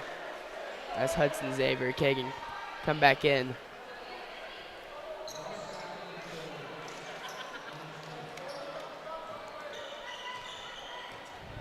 It's Heston, Phillips, Baker, and Johnson all at the paint to rebound, and Baker gets it off the Taylor miss. 60 seconds left, Labette down 16. Phillips with a jump stop kick. Heston with an 8-foot floater, rims out, tipped around. Baker collects, shoots, and scores off the glass. And Coach Argebright calls a full timeout after Baker banked it home. We'll be back in 1 minute. Labette County down 14 with just 50 seconds left here on KLKC. At Labette Community College, we're passionate about medicine and compassionate about people. Our highly trained instructors provide innovative career-specific education in the field of diagnostic medical sonography. Do you already have an associate or bachelor's degree in healthcare? Earn an additional certification in sonography. LCC offers a 12-month completely online program with a clinical component. In as little as 1 year, specialize in OB, abdomen, or vascular. For more information, text pound SONO to 620-293-6671 today. Apply online at labette.edu. Discover what you've been missing in Parsons, Kansas. Curious Minds Discovery Zone, a children's museum that inspires a love of learning, with hands-on exhibits for all ages to imagine, create, learn, and discover. Kids enjoy looking through microscopes, building on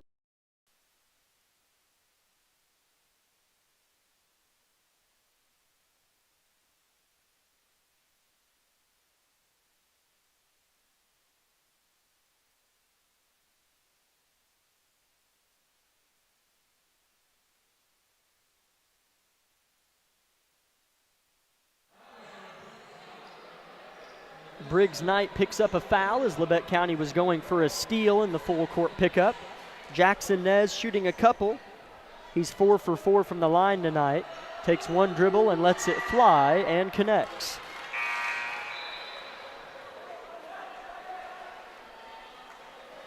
Hudson Baker's the only Grizzly to score in the fourth quarter. In fact, Kagan Bates had 2 points in the third quarter, and that's the only other Grizzly to score in the second half. Second free throw goes in and out for Nez. Labette County down 15 with 40 seconds left. That's Nolan with the step back three. Looked good, but came up just a little bit short. Labette County still fighting here as they're going to get another foul called. Are trying to say jump ball, but ref's going to overturn that and call it a foul.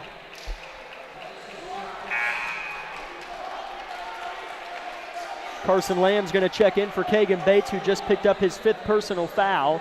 Dylan Johnson also on the bench. I don't think he fouled out, but he is on the bench. 5 on the floor is Carson Lamb, Nolan Nash, Xavier Phillips, Hudson Baker, and Barrett Heston. The first free throw is off the mark for Kalen Doss. That's actually Dion Cruz. Oh, okay, thank you. Oh, yeah, down here on the JV roster. Yeah. I saw a 3, and I just went to 23. Thank you, Ian. As he does get the second one to fall. Here comes Labette County. Phillips launches a deep 3 and misses it. And there's going to be another foul called on Labette. Nez will shoot a couple more. So many free throws shot in the second half. Oh my goodness, in the fourth quarter.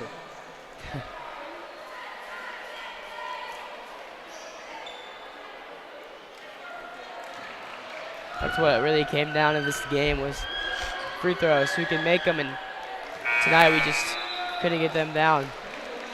I'll try to tally it up for you, but yeah, Labette County struggled from the free throw line. As our subs all of his starters out and puts in a new 5.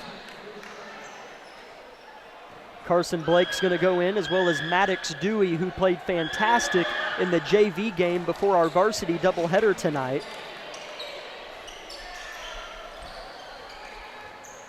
Also on the floor is Drew Scheibe and Brody Weil. As well as Caden Blackledge. 9 seconds to go. Scheibe has the ball, trying to back his defender down and won't get the kind foul as it just goes out of bounds. Labette County has 5.7 left on the clock. They trail by 18. Also, thank you, Caden Blackledge. He'll throw it in. Here's Maddox, and he won't get it as the inbounds pass is stolen away, and Labette County will fall 38-56 to Bonner Springs in the season opener and fall to 0-1. Stay tuned, though. We have the Bowen Pharmacy postgame show coming up in 2 minutes. This has been Grizzly Basketball.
as we welcome you in now to the Bowen Pharmacy postgame show. Labette County boys fall in the opener to Bonner Springs 38-56 as the scoring column kind of tells the tale.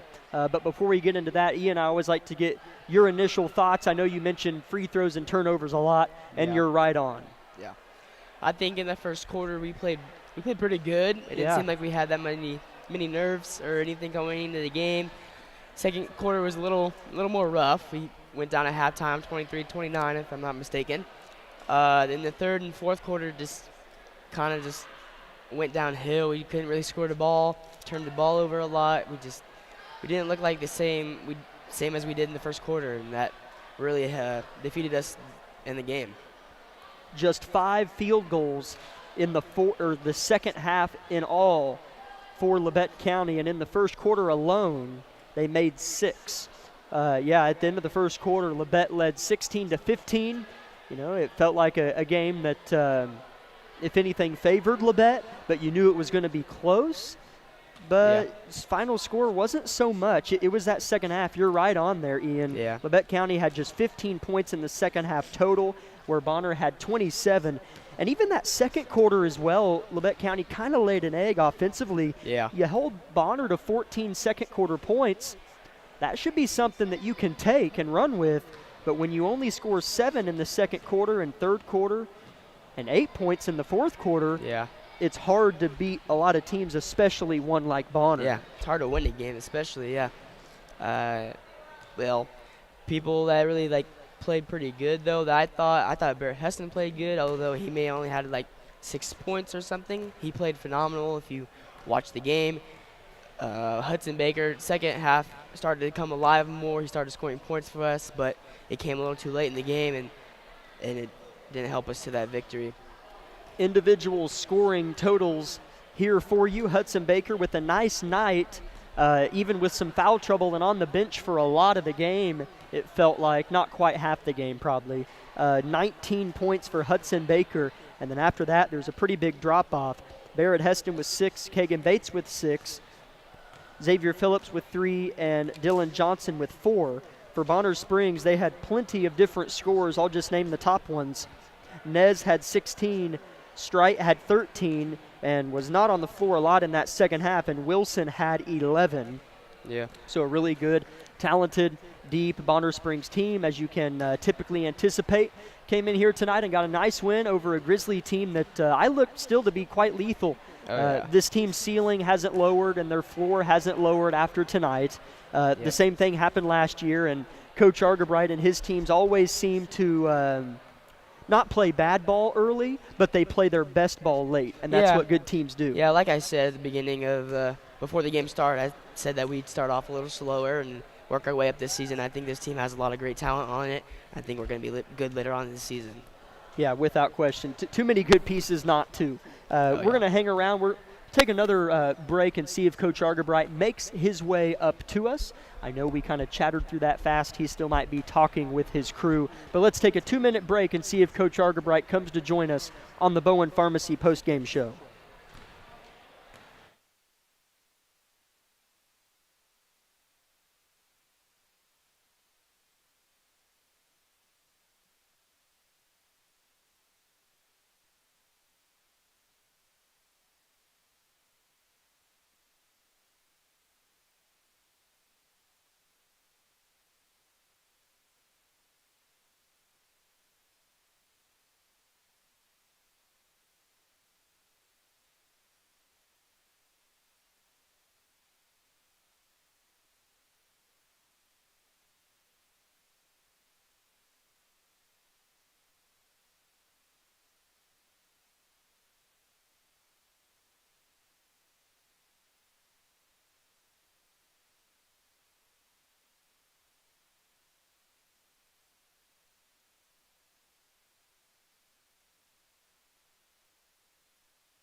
as we're still – go ahead and go tell him, Ian. As we're still trying to figure out if Coach Argerbright wants to come up or not. He's down there chatting with some family. Okay, he said that he's going to come up. He's going to make his way up here. I'm sure he'll be stopped a couple times along the way, but that's A-okay with us. Labette County, again, if you're just tuning in, falls 56-38 to Bonner Springs and begins the season 0-1. Hudson Baker did have 19 points tonight in the midst of foul trouble and was on the bench quite a bit, as was Xavier Phillips, who struggled to get in a flow, had just 3 points. He'll have a lot more. His average will be a lot more than that at the end of the year, Ian, but just couldn't quite get in a rhythm tonight. Yeah. I think I'm very excited to see where these players will become this season and what they'll bring for this offense. I think next game, I think we'll see a lot of different improvements for the players and what Art will bring to this team and what different coaching view he'll come at it with. As here is the main man, Coach Bradley Argerbright, head coach of the varsity Labette County Grizzlies.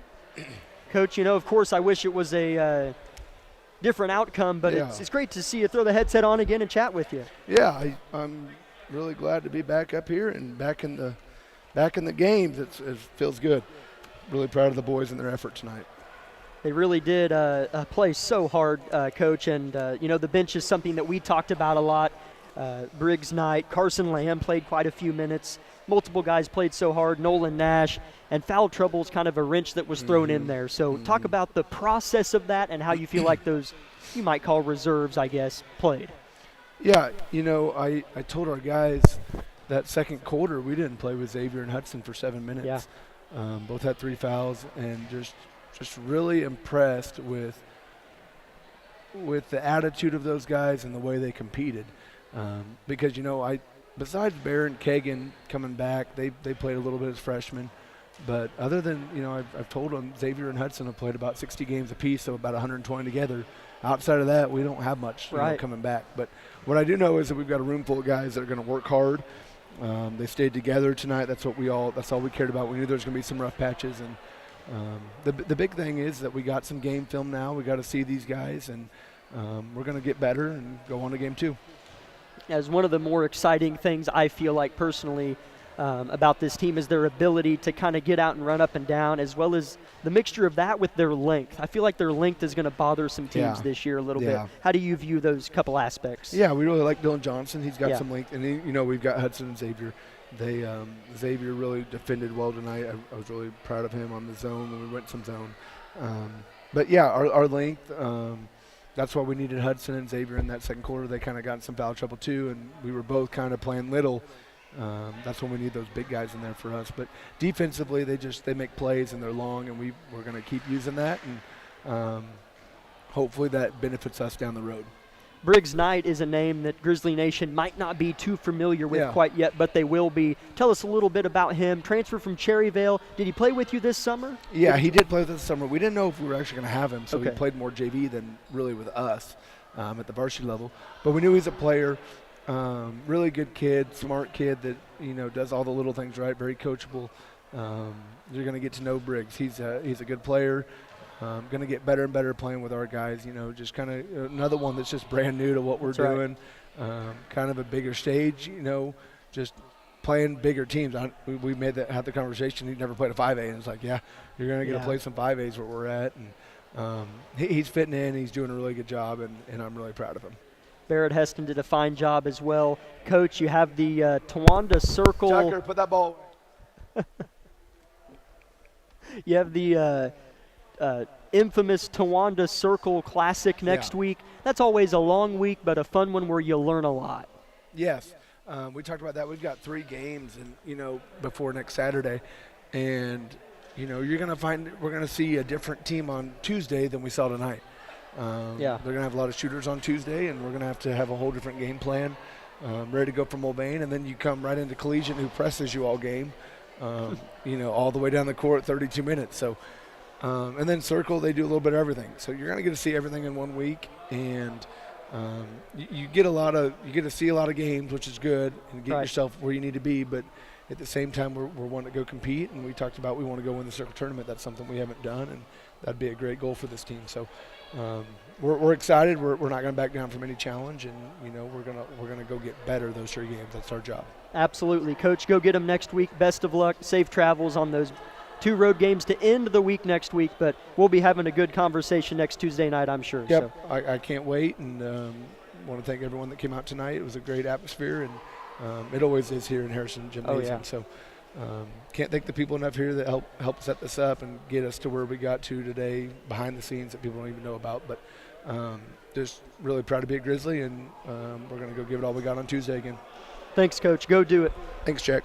Appreciate you. Head coach Bradley Argabright of the Labette County Grizzlies. Again, final score 38-56. That'll do it for the Bowen Pharmacy post-game show. Hope you all enjoyed the first Labette County Grizzly basketball broadcast of the year. Many more to come, and as Coach mentioned, plentiful amounts next week. Be sure to tune in Tuesday as we play host to the Wildcats of Mulvane. Pregame show will start around 5:45 right here on 106.7 KLKC and YouTube Live under KLKC Sports. For Lucas Hayward and Ian Harlow, I'm Jack Leake, signing off for now. We'll talk to you Tuesday night. And as always, God bless.